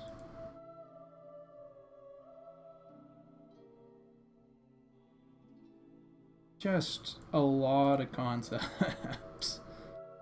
More goblins. Dwarves. Where their faces are built into the shops and homes, or it's carved in the shops and homes, so you can see their ancestry.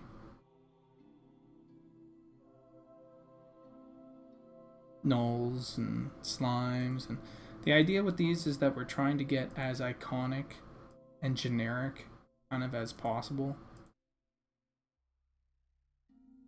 This is a undead halfling king.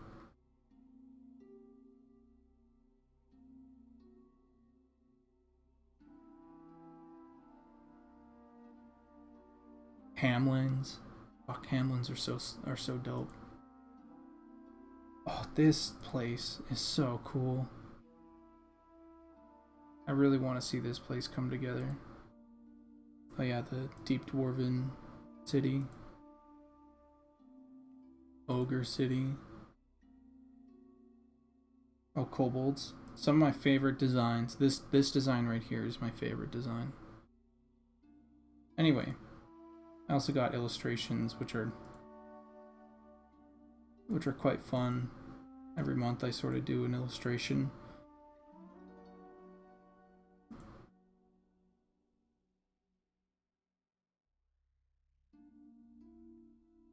There's our deep gnomes.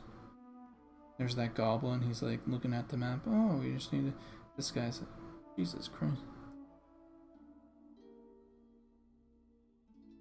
I love this painting. There's not a lot of times that I say it like I love painting, but like this one, I feel like I nailed it. And I can go deeper in onto this one, but I feel like I nailed it. Same with this. This like gnome that's all bloodied up on his way back. He has a fucking dragon head probably.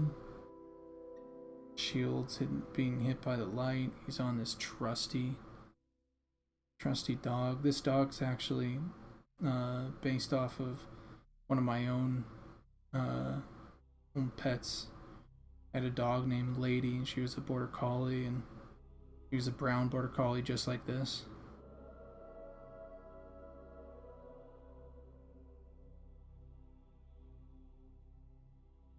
Sand giants. And here's the kobolds in action, though these are the scaly kobolds. There's going to be more skin and flesh and hair kobolds. And then back to goblins and Ashira and Telekir with the glow-in-the-dark tents and the beautiful night sky. Halfling with their puffy hair and...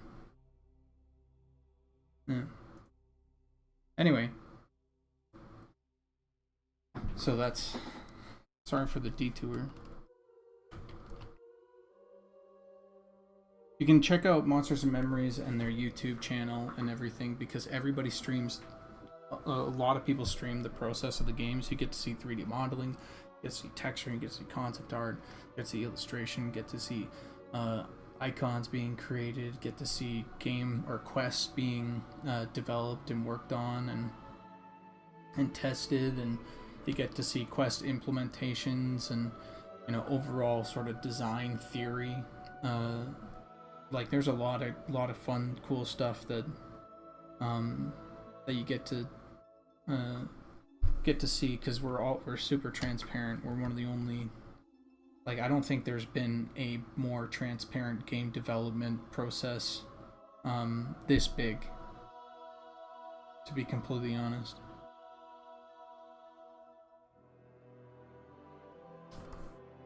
And you guys can correct me if you guys think I'm bullshitting. I don't think I am. I think this is I think that is a true statement. This big of project being completely developed transparently like that. Of course, like certain things we can't, like code, just because with code it's like, especially with MMO, we need like a certain amount of security where we're not like, yeah, putting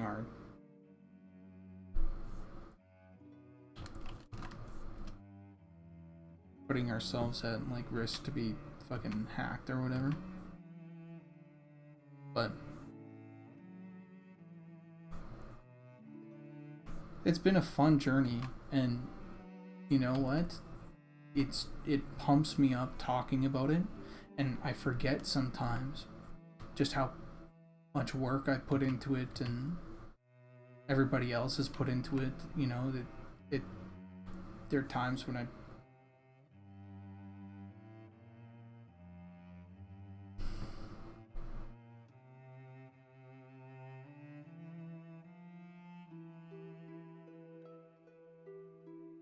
get overwhelmed because we're still going, and I mean, nobody on the team is really getting paid, right? We're doing this all as a passion project, and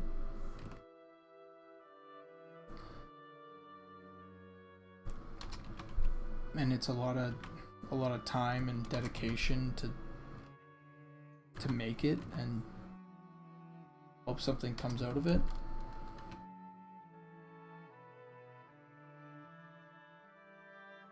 Going back over things, it makes me quite happy that that's my girl. you know, I can look back at some of this stuff and go, this is great, and I'm happy with the work. 'Cause sometimes you do work and you're not too happy with it, but we really put, like, a lot of these designs, I look back and I go, wow, okay, like I fucking thought about this, or I followed my intuition and it feels right, and I put that extra time in, and you know, the team put the extra time in to go, no, like, we need to, this design isn't working, we need to rework it or add on to it or whatever. And it's like,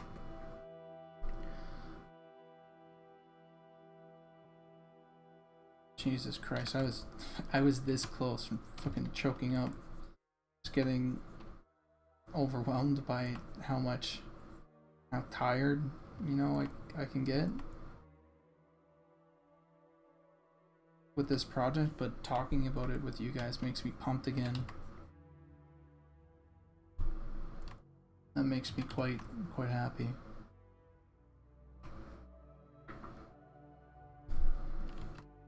Okay, I've been noodling on this. I haven't fucking doing anything. I've just been noodling on this.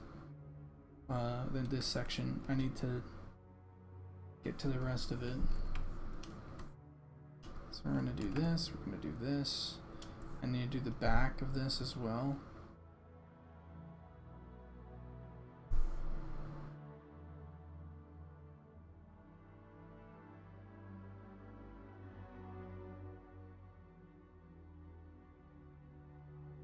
So we're going to copy this, paste it. I'm gonna go over here.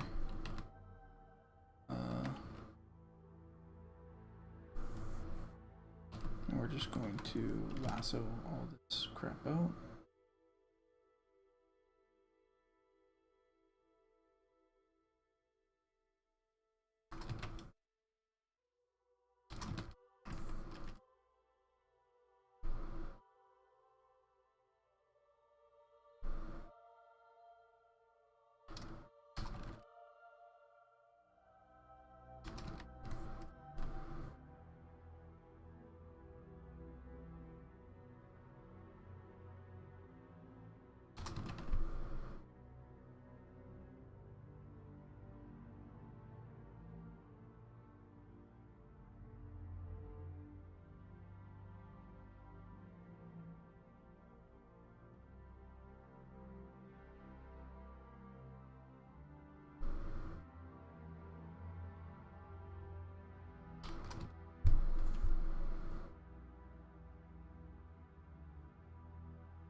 Hey Dragon, yeah, I'm glad you guys appreciate it. Sorry for going on a fucking wild rant. What the fuck was that about? Just hyping myself up for no reason.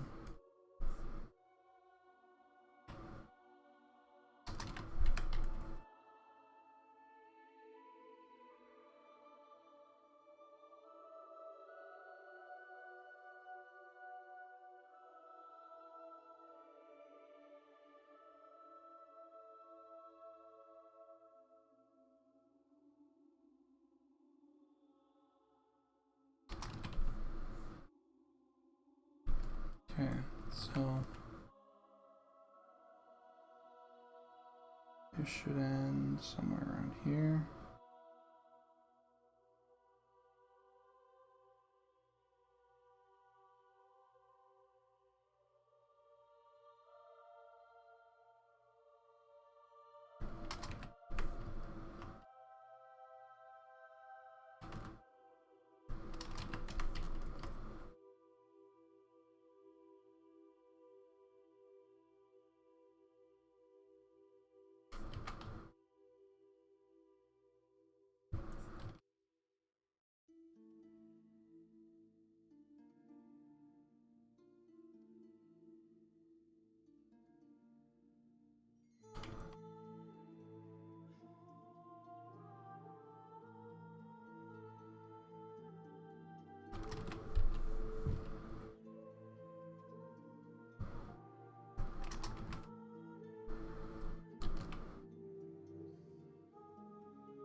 let's see.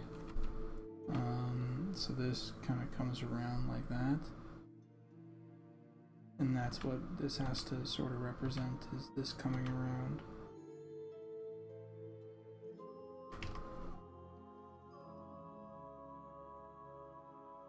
And so it should kind of land like that, right?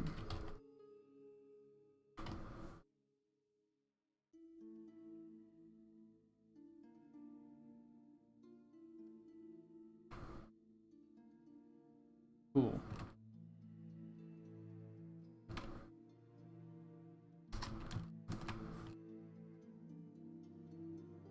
Save that, and then we'll do the same thing to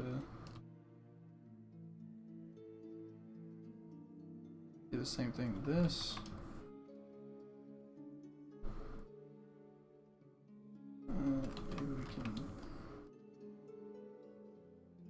Maybe I can get more fucking space on this.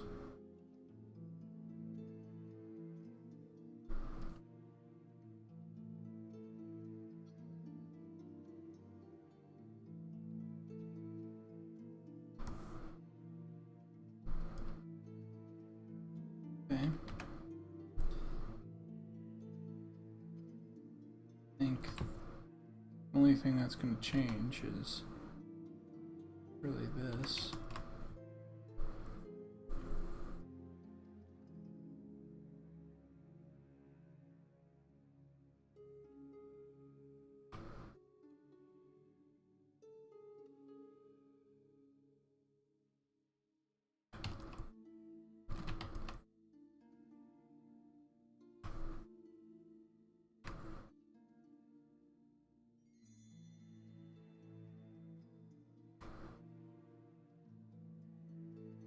Something like that.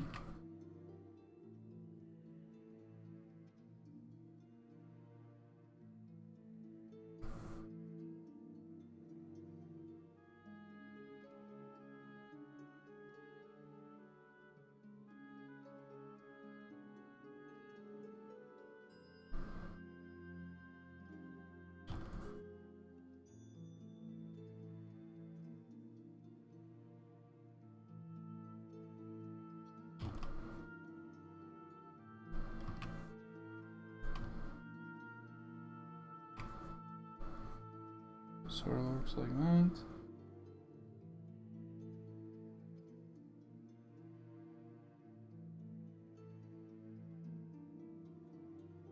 Do we want this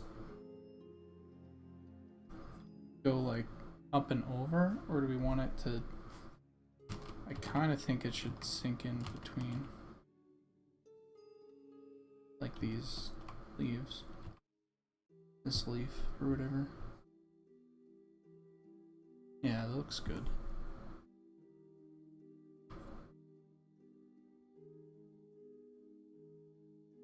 I wonder if it... Does that look good? That looks stupid. Okay.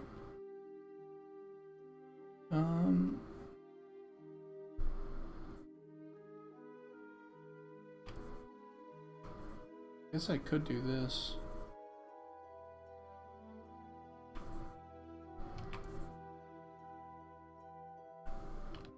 Something like that on the back, but this doesn't feel right.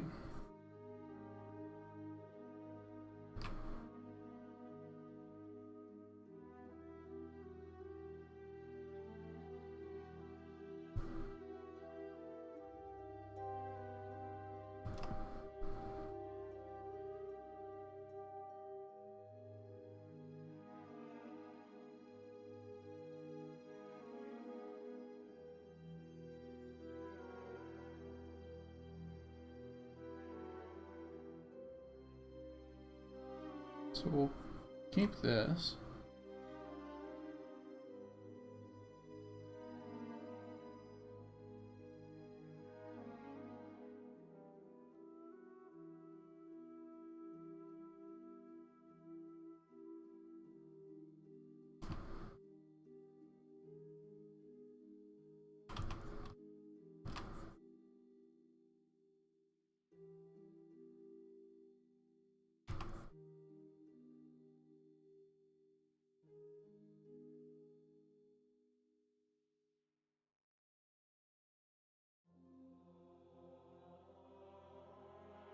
cool idea to play with.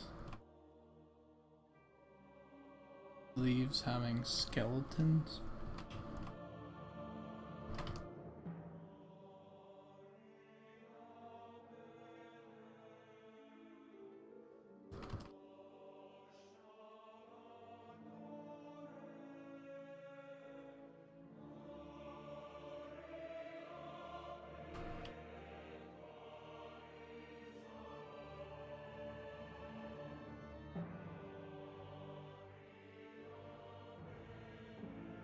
That kind of works.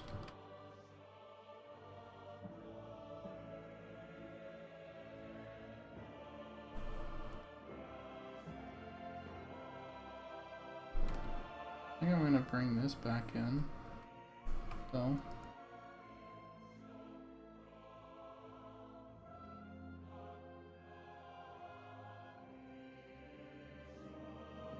Bring it over and then just.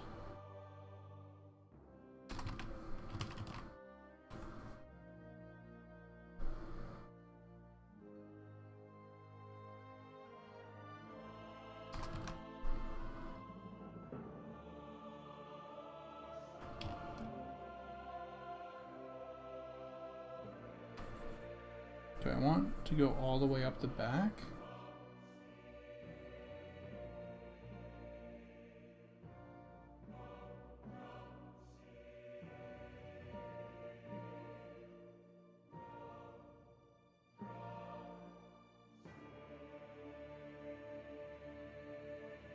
Oh, that's interesting.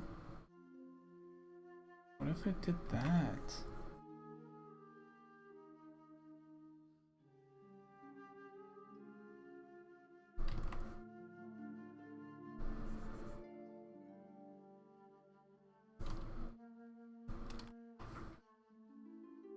So that's the back look. This is the front look.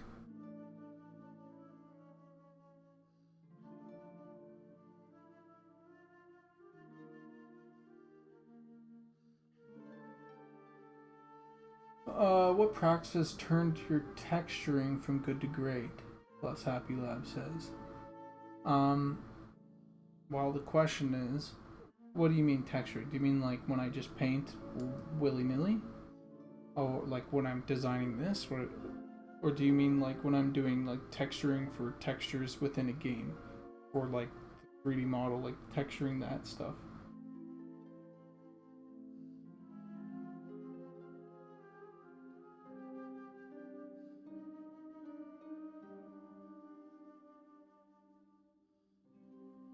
I guess both kind of apply. I have the same sort of mentality, I guess, for both. There's a couple differences, but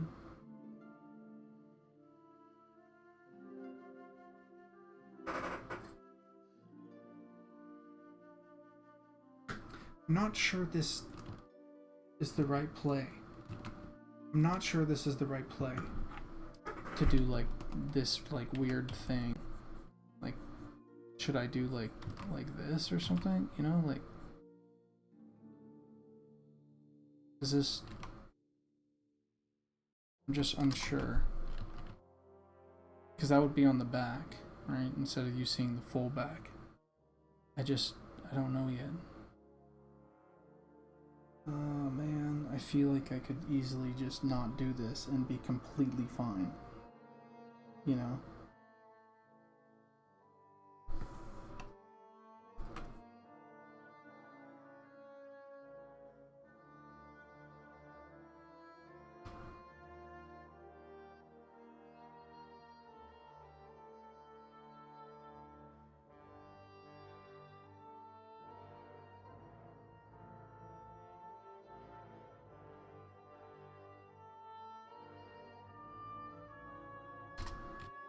Yeah, that looks fine. Looks fine as is. This, yeah, this. God, making these calls sometimes, fucking. Like, here's this cool thing. Okay, but I do like the single one. I might keep the single one.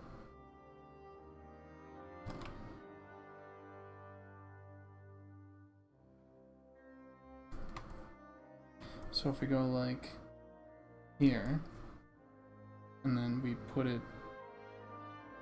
behind, we put that there. This is how it's supposed to interplay, right?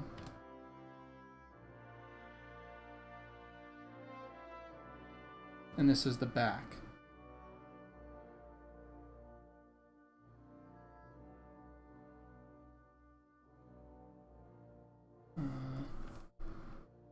This, and we're gonna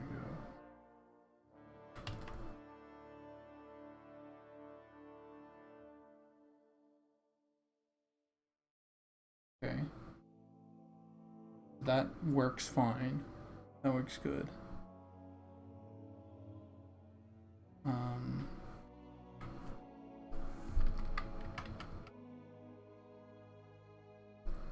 The question is,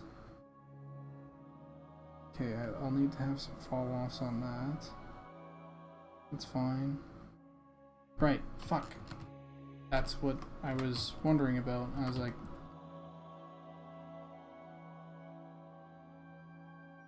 how are we doing the belt?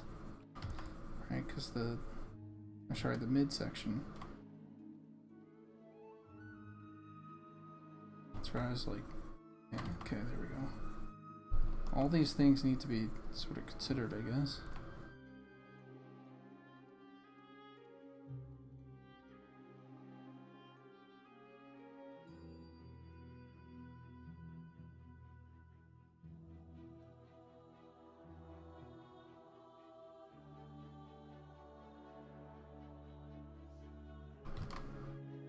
And just do a cut across with the green belt.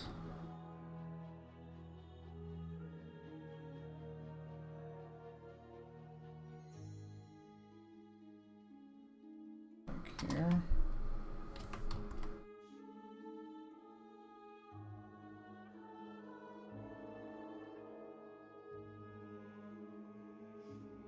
Like so.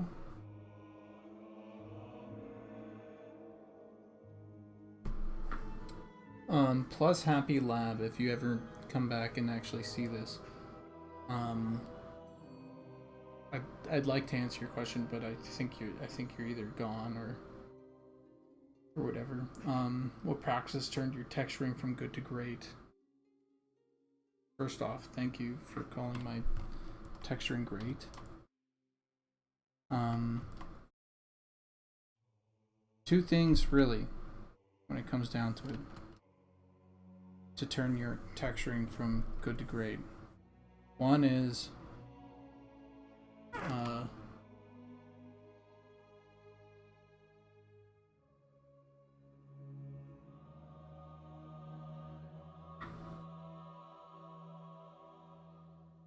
contrast. You need contrast. So a lot of people, what they'll do, and I've even done this, even in this what they'll do is they'll go like this. So here's your drawing, and they'll do this. Right? And what they're doing right there is, if I'm backspacing, nothing's fucking changing. Why is nothing changing? It's because I'm noodling. I'm not adding contrast. I'm just putting the same value onto something and the same color onto something, and it just sucks because you're not doing it. You're not changing any form. And so what you want to do is always change form.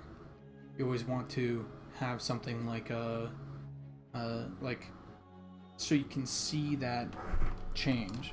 So like, for example, right there, I'm actually seeing the change. And so it means that everything is sort of done with intent, because it is actually changing your gear. You know, it's changing the form, I mean, of the painting, and it's adding color or it's adding form. Second is with digital stuff, when I zoom back, right, it's like, oh, that's really textured. That's fucking textured. But when you zoom in, like, it's just a fucking bunch of mess. You know, it's essentially me like sort of scribbling, right? Mind you, that's even more detailed, but like me sort of scribbling like this. And that's what that is. It's scribbling in texture by following the form. So you want to follow the form in a way that makes sense or whatever. You see Ruanjia do this a lot. Is they'll essentially draw. They'll just draw. So you get a lot of people that they'll do this. Right? They'll take a big brush and they'll do this. And they'll add form and everything, and it smooths everything out like crazy. And then they'll just keep doing this. Even though they have it, it's already there, it's been there. It's like, what does that do? Yeah, okay, you're getting in form, but you're not getting in texture. And the reason you're not getting in texture is because you're trying to like cut into fucking your painting with other brushes, right? You're like overlapping too much. And so you can cut the middleman out, right? By just dropping your brush size.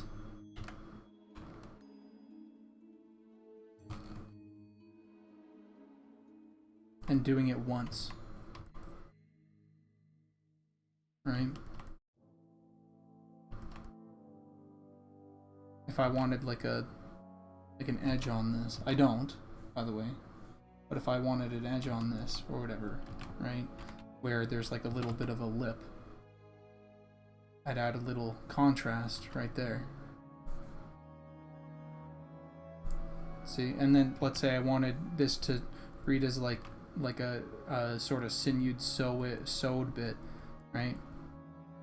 I just hatch just like that. And then when you go back, what do you know?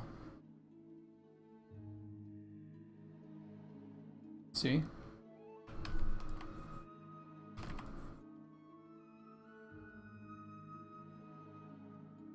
And it looks super fucking detailed, but it's not. Not really. Anyway, I don't want that for this particular thing, but you get the idea. Another thing, I guess, is efficiency. So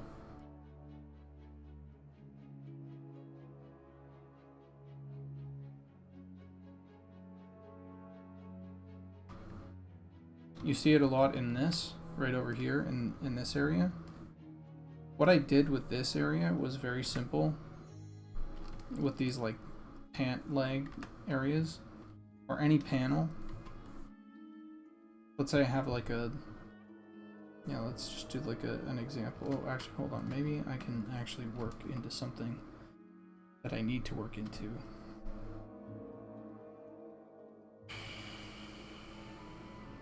Maybe not.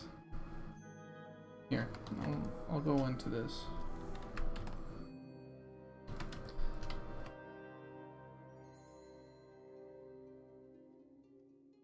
So another example is efficiency. So if I need contrast, what I'll do is I'll do a big brush like this, a big brush like this, right? And all of a sudden, see, I have contrast here in the middle, I have contrast here in the side already, and that was from like 2 brush strokes. And now it's sort of like actually reading as like a thing. More contrast on this would probably be nice. And then you can add in like little bits like this. Right? And you add in contrast. Because that's really what it is. It's just adding contrast.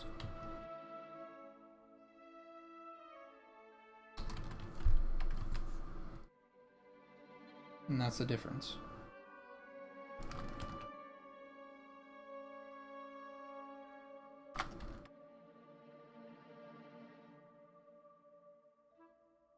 I don't want actually that much contrast, but Jesus.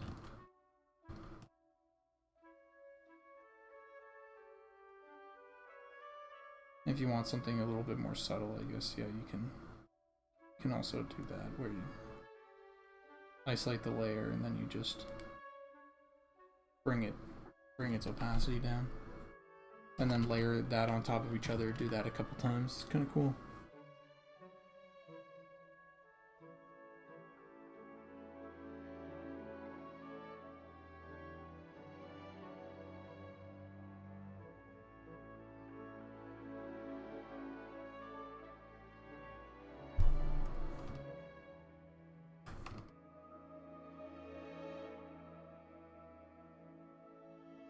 Okay, there's that.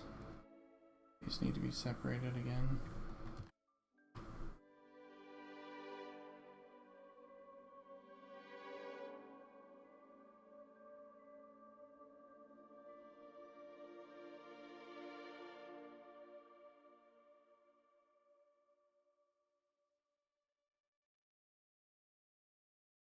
I think I should have one last.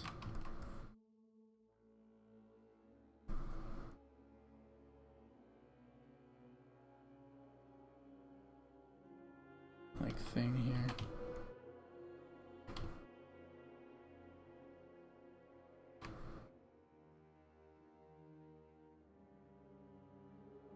Right here or something.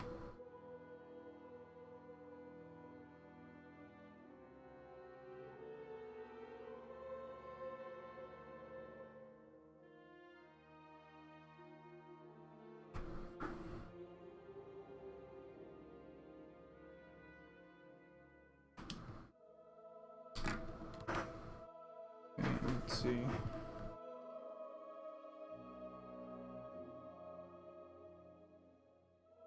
It is 5:40 in the morning. I am almost done. This little bit here. It's this.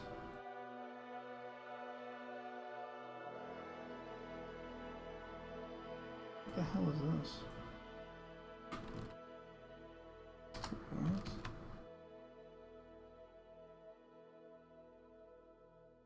This? What is this?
Why is there two of them?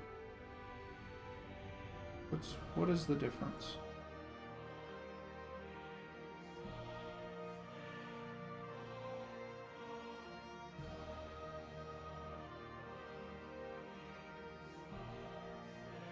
I don't think there is a difference at the moment. By the way, I have no idea what I'm listening to.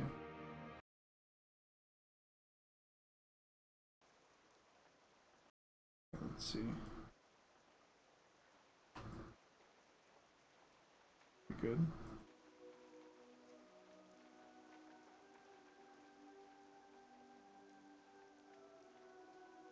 think these are the exact same.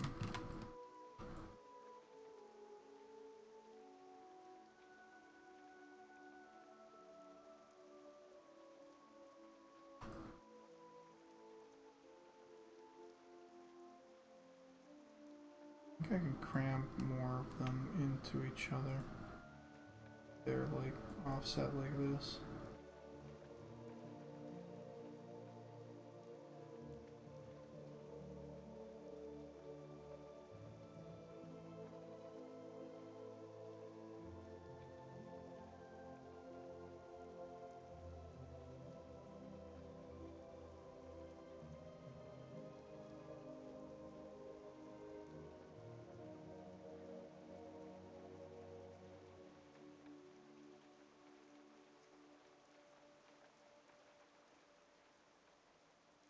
So it might be a little too cramped. Well, we'll see, because I need to still do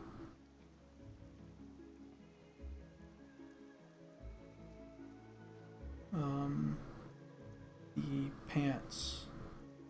The just the pants.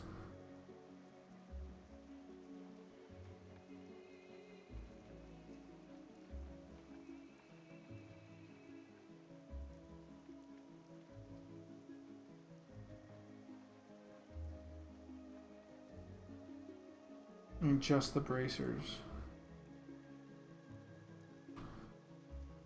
Fuck, dude. And then I need to do just the fucking the gloves. God damn. Okay. Hold on, everybody. Chill out. Just relax for a moment, please. How long have I been streaming? 2 hours and 30 minutes? Yeah. Yeah, I am working pretty early, eh?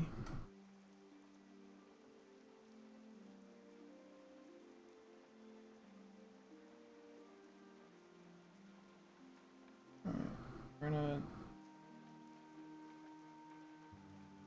just get rid of this.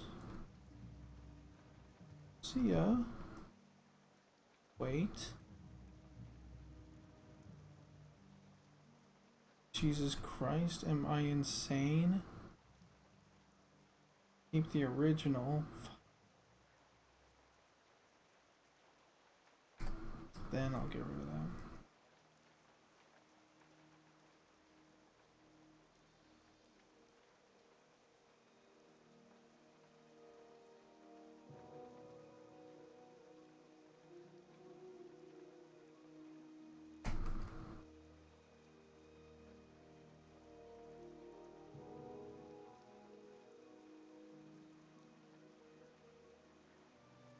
Okay.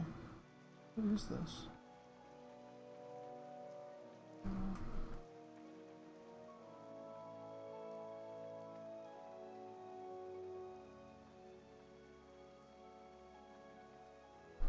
Well, I gotta get this. I gotta get all 4 of the night. Fuck. I have fucking night elves on the brain because I'm listening to Teldrassil fucking music right now. I have to get all the Woodelf gear breakouts for the end of the month, which is in fucking 2 days. So fuck me.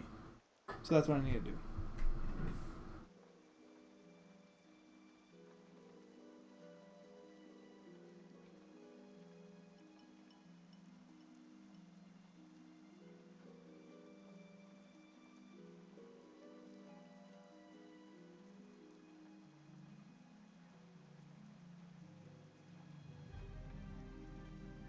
Yeah, oh right, yeah.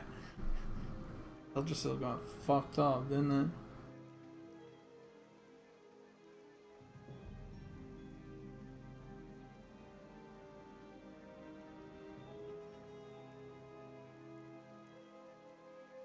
Oh, nice of you to notice my animated goblin. Yeah, Teldrassil got fucking barbecued. By the way, just saying, knowing how the afterlife is, I mean, fucking...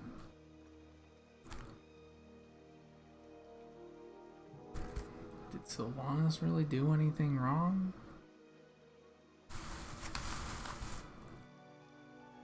Building up an army to fucking break the shackles of fucking creation so they don't have to continue in a cycle of pain and struggle.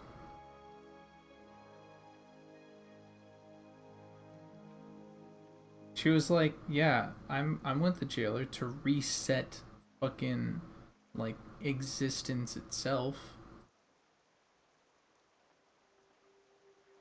I mean, honestly, not a bad idea.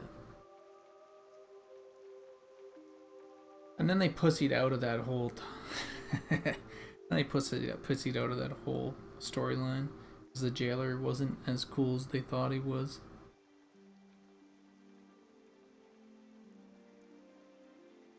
And then they just made Sylvanas like that like half soul thing. That was bullshit. Dude, she was so in the right. She was so in the right. Fucking build an army. Yeah, dude. Also the whole like weird like stone ancient puppet thing that connects with the I don't even know what the fuck it was. Like it's like Praetor or whatever what the fuck was that place called? Pretoria or something. I don't even remember. Yeah, that area sucked. I hated the colors in that area. It stunk.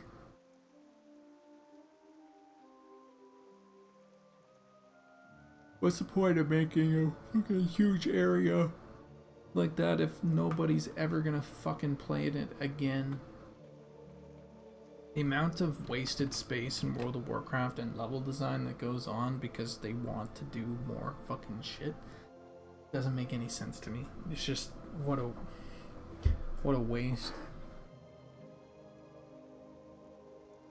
Spend that time just mastering a single world instead of adding on and adding on and adding on and adding on. Okay, I'm gonna quickly be right back, and then I'm going to get the gloves and get the bracers set up, and then get the legs and the boots set up. So I'll be right back.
Alright, catch you later, Sleepy Druid.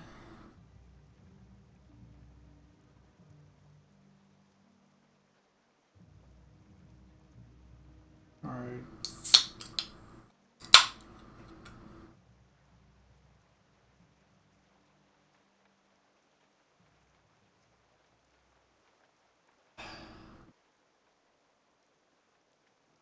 I was gonna fucking sit back and relax for a moment before I tackle this.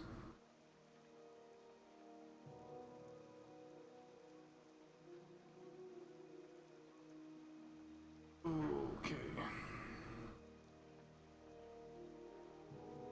What have you guys been up to?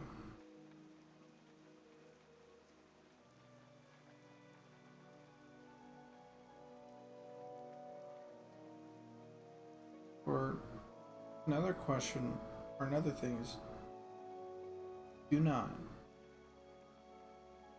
More goblins, wow. Yeah, more goblins. Don't be afraid to ask any question. While I'm in intermission, I'm just gonna drink and relax, and then I'll go back to painting in just like probably 10 minutes or something. 10-15 minutes. So if you guys want to ask me anything or whatever, you'll get my actual attention instead of my half-assed attention while I'm drawing or something.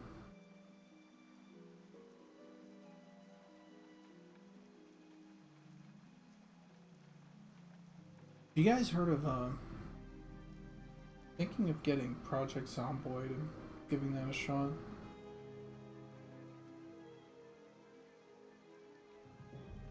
There's this pretty fantastic video done recently by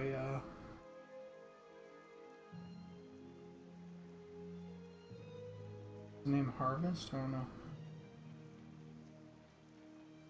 Stuck like 100 people in a mall and just forced them to like deal with zombies and stuff like that in a mall. And he made a video on it, and it was pretty good. Lots of little storylines. Explains like all these factions and the complicated nature of them all.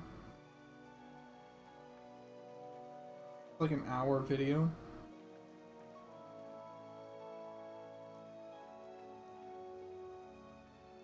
Pretty cool.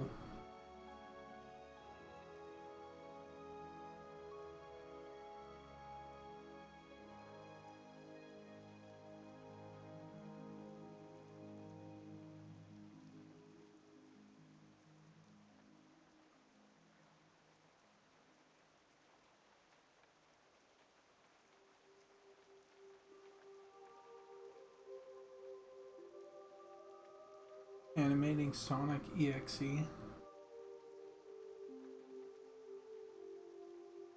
Had like creepypasta, glitch, horror Sonic.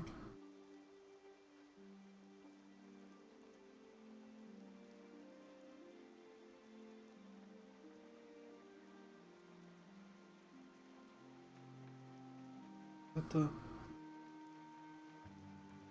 that what you mean?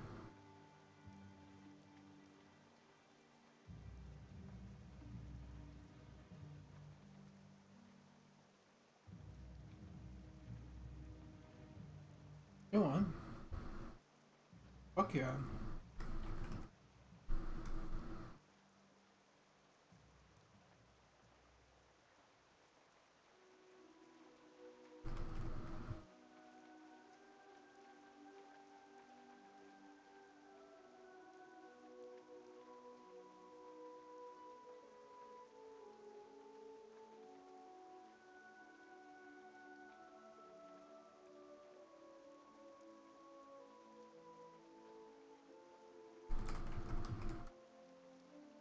We're gonna listen to a little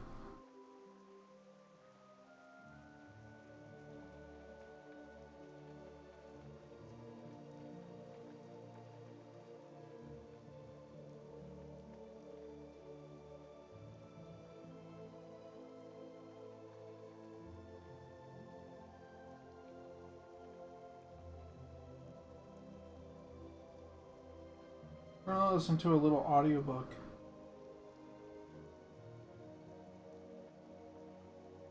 While we wait. The Cats of Ulthar. It is said... Oh, hold on.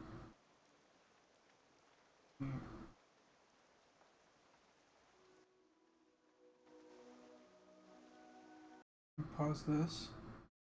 We're gonna listen to this.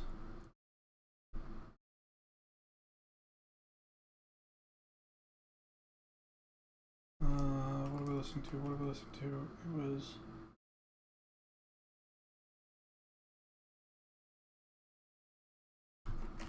Yeah, there we go.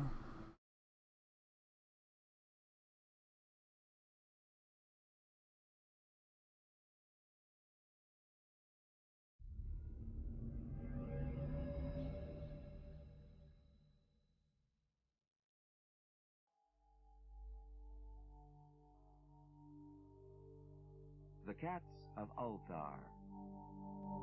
It is said that in Ulthar, which lies beyond the river sky, no man may kill a cat. And this I can verily believe as I gaze upon him who sitteth purring before the fire. For the cat is cryptic, and close to strange things which men cannot see. He is the soul of antique Egyptus, and bearer of tales from forgotten cities in Meroe and Ophir. He is the kin of the jungle's lords, and heir to the secrets of hoary and sinister Africa. The Sphinx is his cousin, and he speaks her language. But he is more ancient than the Sphinx, and remembers that which she hath forgotten. In Ulthar, before ever the burgesses forbade the killing of cats, there dwelt an old cotter and his wife, who delighted to trap and slay the cats of their neighbors. Why they did this I know not, save that many hate the voice of the cat in the night, and take it ill that cats should run stealthily about yards and gardens at twilight. But whatever the reason, this old man and woman took pleasure in trapping and slaying every cat which came near to their hovel. And from some of the sounds heard after dark, many villagers fancied that the manner of slaying was exceedingly peculiar. But the villagers did not discuss such things with the old man and his wife. Because of the habitual expression on the withered faces of the two, and because their cottage was so small and so darkly hidden under spreading oaks at the back of a neglected yard. In truth, much as the owners of cats hated these odd folk, they feared them more, and instead of berating them as brutal assassins, merely took care that no cherished pet or mouser should stray toward the remote hovel under the dark trees. When through some unavoidable oversight a cat was missed, and sounds heard after dark, the loser would lament impotently, or console himself by thanking fate that it was not one of his children who had thus vanished. For the people of Ulthar were simple, and knew not whence it is all cats first came. One day, a caravan of strange wanderers from the south entered the narrow, cobbled streets of Ulthar. Dark wanderers they were, and unlike the other roving folk who passed through the village twice every year. In the marketplace, they told fortunes for silver, and bought gay beads from the merchants. What was the land of these wanderers, none could tell, but it was seen that they were given to strange prayers, and that they had painted on the sides of their wagons strange figures with human bodies and the heads of cats, hawks, rams, and lions. And the leader of the caravan wore a headdress with 2 horns and a curious disc betwixt the horns. There was in this singular caravan a little boy with no father or mother, but only a tiny black kitten to cherish. The plague had not been kind to him. It had left him this small furry thing to mitigate his sorrow. And when one is very young, one can find great relief in the lively antics of a black kitten. So the boy whom the dark people called Meanies smiled more often than he wept as he sate playing with his graceful kitten on the steps of an oddly painted wagon.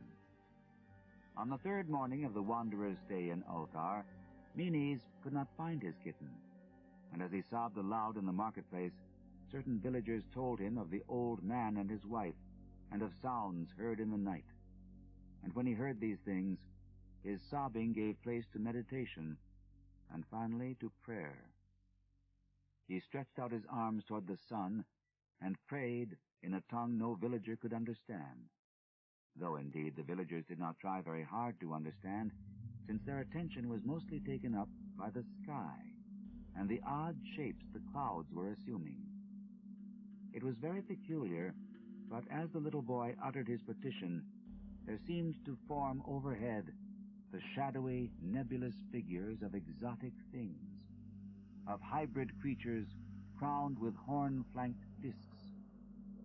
Nature is full of such illusions to impress the imaginative. End of side 3. To continue, turn the cassette over. Side 4. Dagon and Other Macabre Tales by H.P. Lovecraft. Continuing with The Cats of Ulthar on page 57. That night, the wanderers left Ulthar and were never seen again, and the householders were troubled when they noticed that in all the village there was not a cat to be found. From each hearth the familiar cat had vanished. Cats large and small, black, gray, striped, yellow, and white. Old Cranon, the burgomaster, swore that the dark folk had taken the cats away in revenge for the killing of Mini's kitten, and cursed the caravan and the little boy. But Nith, the lean notary, declared that the old cotter and his wife were more likely persons to suspect, for their hatred of cats was notorious and increasingly bold. Still, no one durst complain to the sinister couple, even when little Atal, the innkeeper's son, vowed that he had at twilight seen all the cats of Ulthar in that accursed yard under the trees, pacing very slowly and solemnly in a circle around the cottage, two abreast, as if in performance of some unheard-of rite of beasts. The villagers did not know how much to believe from so small a boy, and though they feared that the evil pair had charmed the cats to their death, they preferred not to chide the old cotter till they met him outside his dark and repellent yard. So Ulthar went to sleep in vain anger, and when the people awaked at dawn, behold, every cat was back at his accustomed hearth, large and small, black, gray, striped, yellow, and white. None was missing. Very sleek and fat did the cats appear, and sonorous with purring content. The citizens talked with one another of the affair, and marveled not a little. Old Cranon again insisted that it was the dark folk who had taken them, since cats did not return alive from the cottage of the ancient man and his wife. But all agreed on one thing, that the refusal of all the cats to eat their portions of meat or drink their saucers of milk was exceedingly curious. And for 2 whole days, the sleek, lazy cats of Ulthar would touch no food, but only doze by the fire or in the sun. It was fully a week before the villagers noticed that no lights were appearing at dusk in the windows of the cottage under the trees. Then the lean Nith remarked that no one had seen the old man or his wife since the night the cats were away. In another week, the burgomaster decided to overcome his fears and call at the strangely silent dwelling as a matter of duty, though in so doing he was careful to take with him Shang the blacksmith and Thull the cutter of stone as witnesses. And when they had broken down the frail door, they found only this: 2 cleanly picked human skeletons on the earthen floor, and a number of singular beetles crawling in the shadowy corners. There was subsequently much talk among the burgesses of Ulthar. Zath, the coroner, disputed at length with Nith, the lean notary, and Cranon and Shang and Thull were overwhelmed with questions. Even little Atal, the innkeeper's son, was closely questioned and given a sweetmeat as reward. They talked of the old cotter and his wife, of the caravan of dark wanderers, of small Minis and his black kitten, of the prayer of Minis and of the sky during that prayer, of the doings of the cats on the night the caravan left, and of what was later found in the cottage under the dark trees in the repellent yard. And in the end, the burgesses passed that remarkable law which is told of by traders in Hatheg and discussed by travelers in Nir, namely, that in Ulthar no man may kill a cat. The Dark Brotherhood.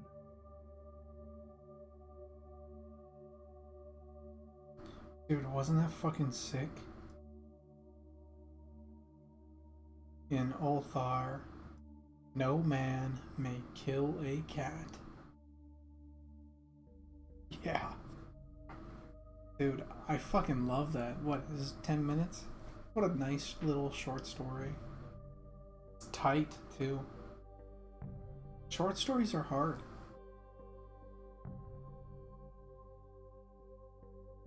It makes me want to write again. Oh, okay.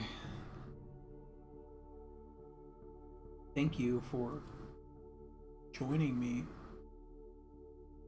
with that little intermission.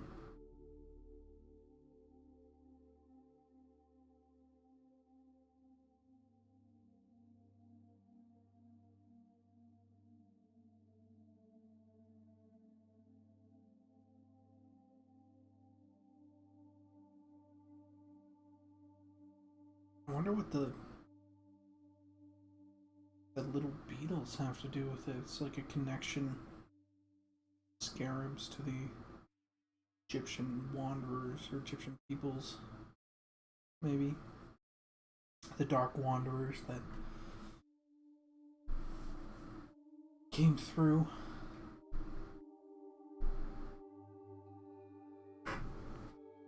All right. Here we go.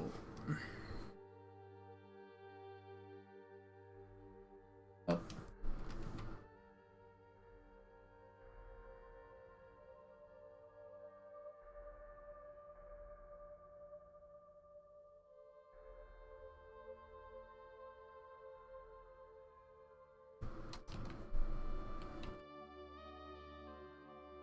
I'm just gonna move this over here.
How's the audio, by the way? Is it loud enough?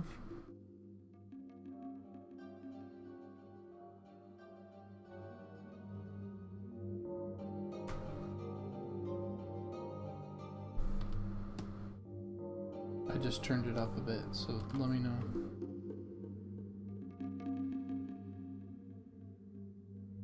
Getting distracted says, sounds loud enough to me. Okay, good.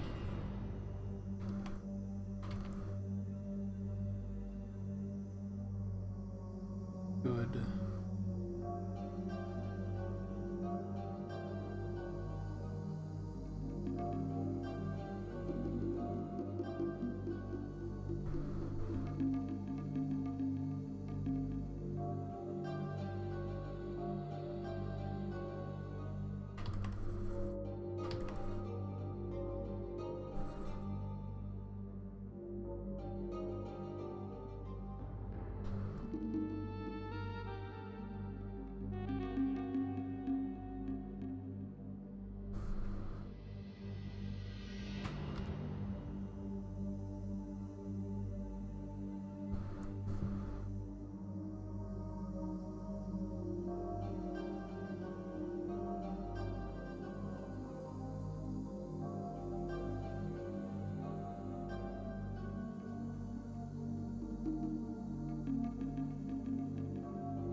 It can be heard. Good.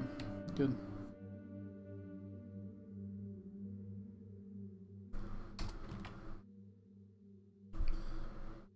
I don't think I want to do anything weird.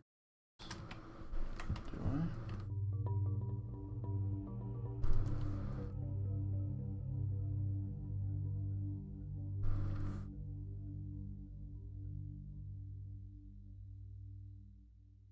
No, I think I'll just play it safe.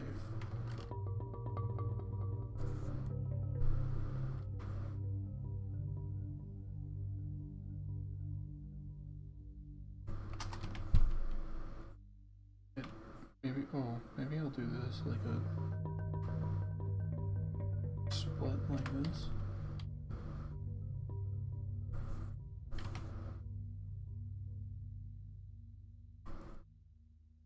Yeah, that seems good.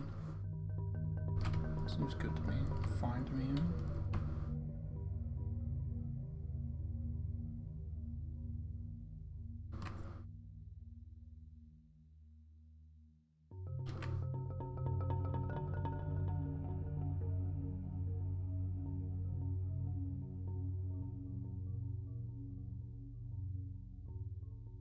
Okay.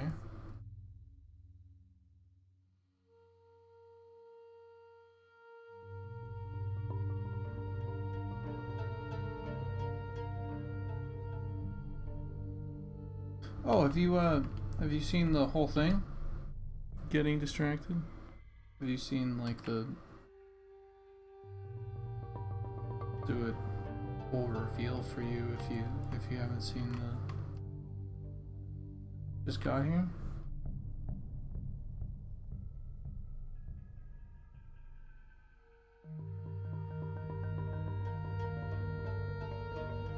So this is sort of what we're looking at for the Woodelf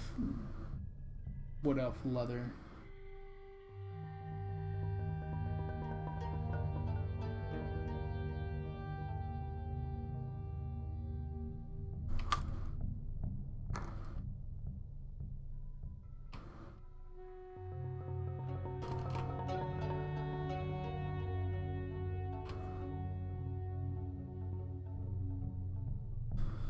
So we go, yeah, we have to break it down to each one, and each one has like a, so we have the torso, then shirt, then pants, and all that junk. So it's a lot.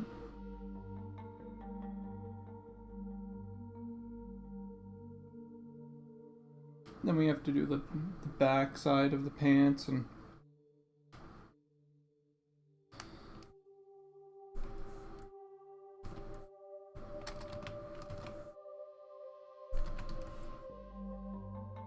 is the gray bit the belt part? Oh no. Fucking thing just coughed up again.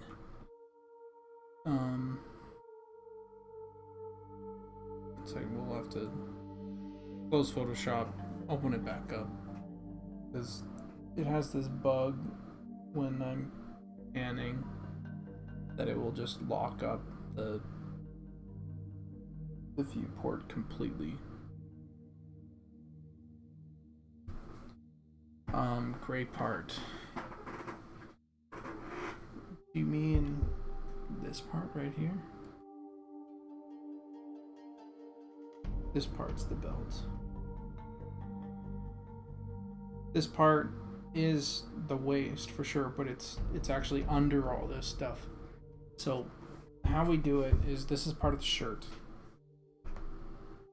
So let me close this. Open it back up.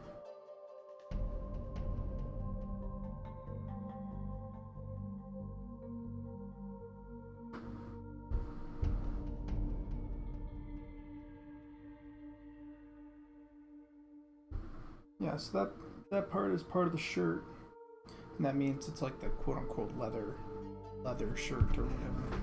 But it's not really. It's not really a leather shirt. It has no stats. All it is just like a visual item. And so this goes under, like, for example, like this is the torso right here, and this will go over like this, right? And then there'll be a belt, and right now this is our leather belt,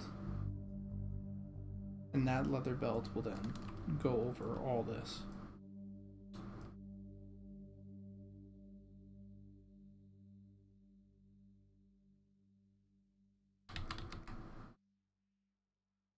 And so that's how that sort of works.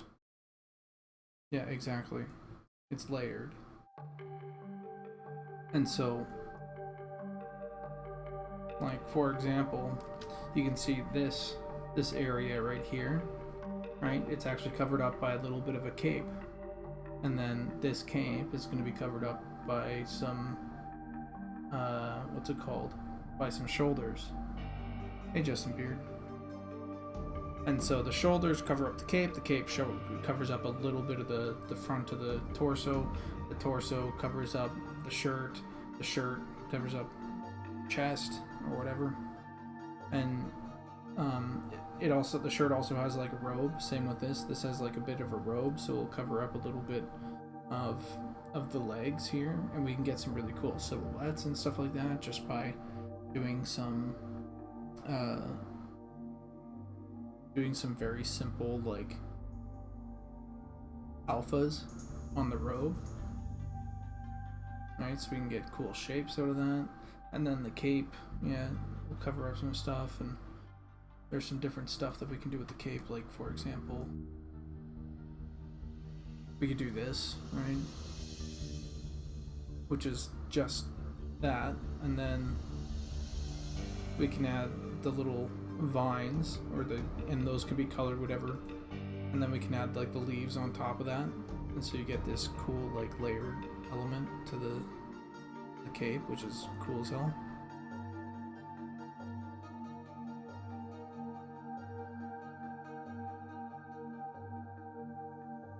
What's up, Justin? How are you?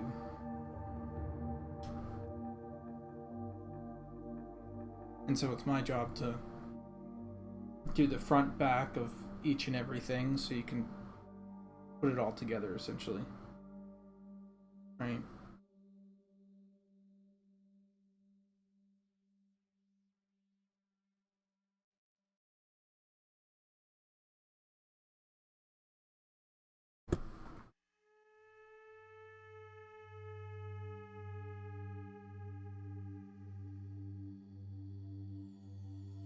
Exactly. Everything is trying to get to what a Woodelf would be wearing, you know. So, oh, ow, ow, ow. All right, sorry guys. I took that break, that little intermission, thinking after this intermission I'm gonna be good, but I'm actually still just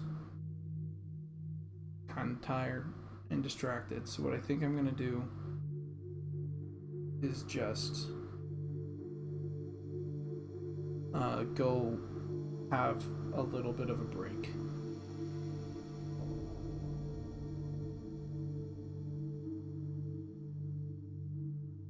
Yeah. I might be back later today because I need to get a bunch of this stuff done. So I'll probably be back later, but for right now, I need to take a break, and I'll catch you guys later, essentially, because yeah, it's 6 in the morning. We went up all night.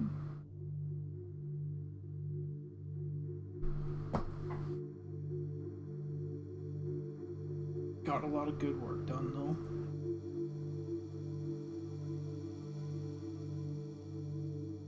Who are we gonna raid?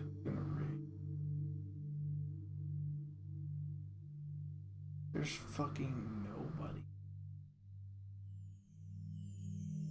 There's nobody that is on.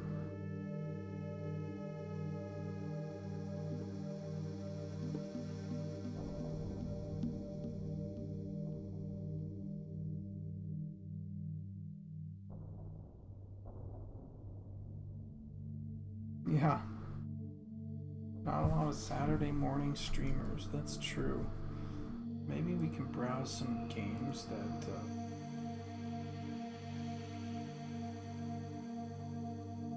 I like. How do I do that?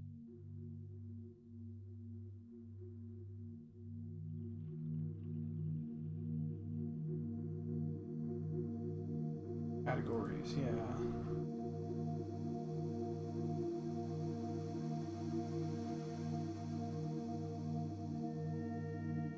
Oh, fuck yeah.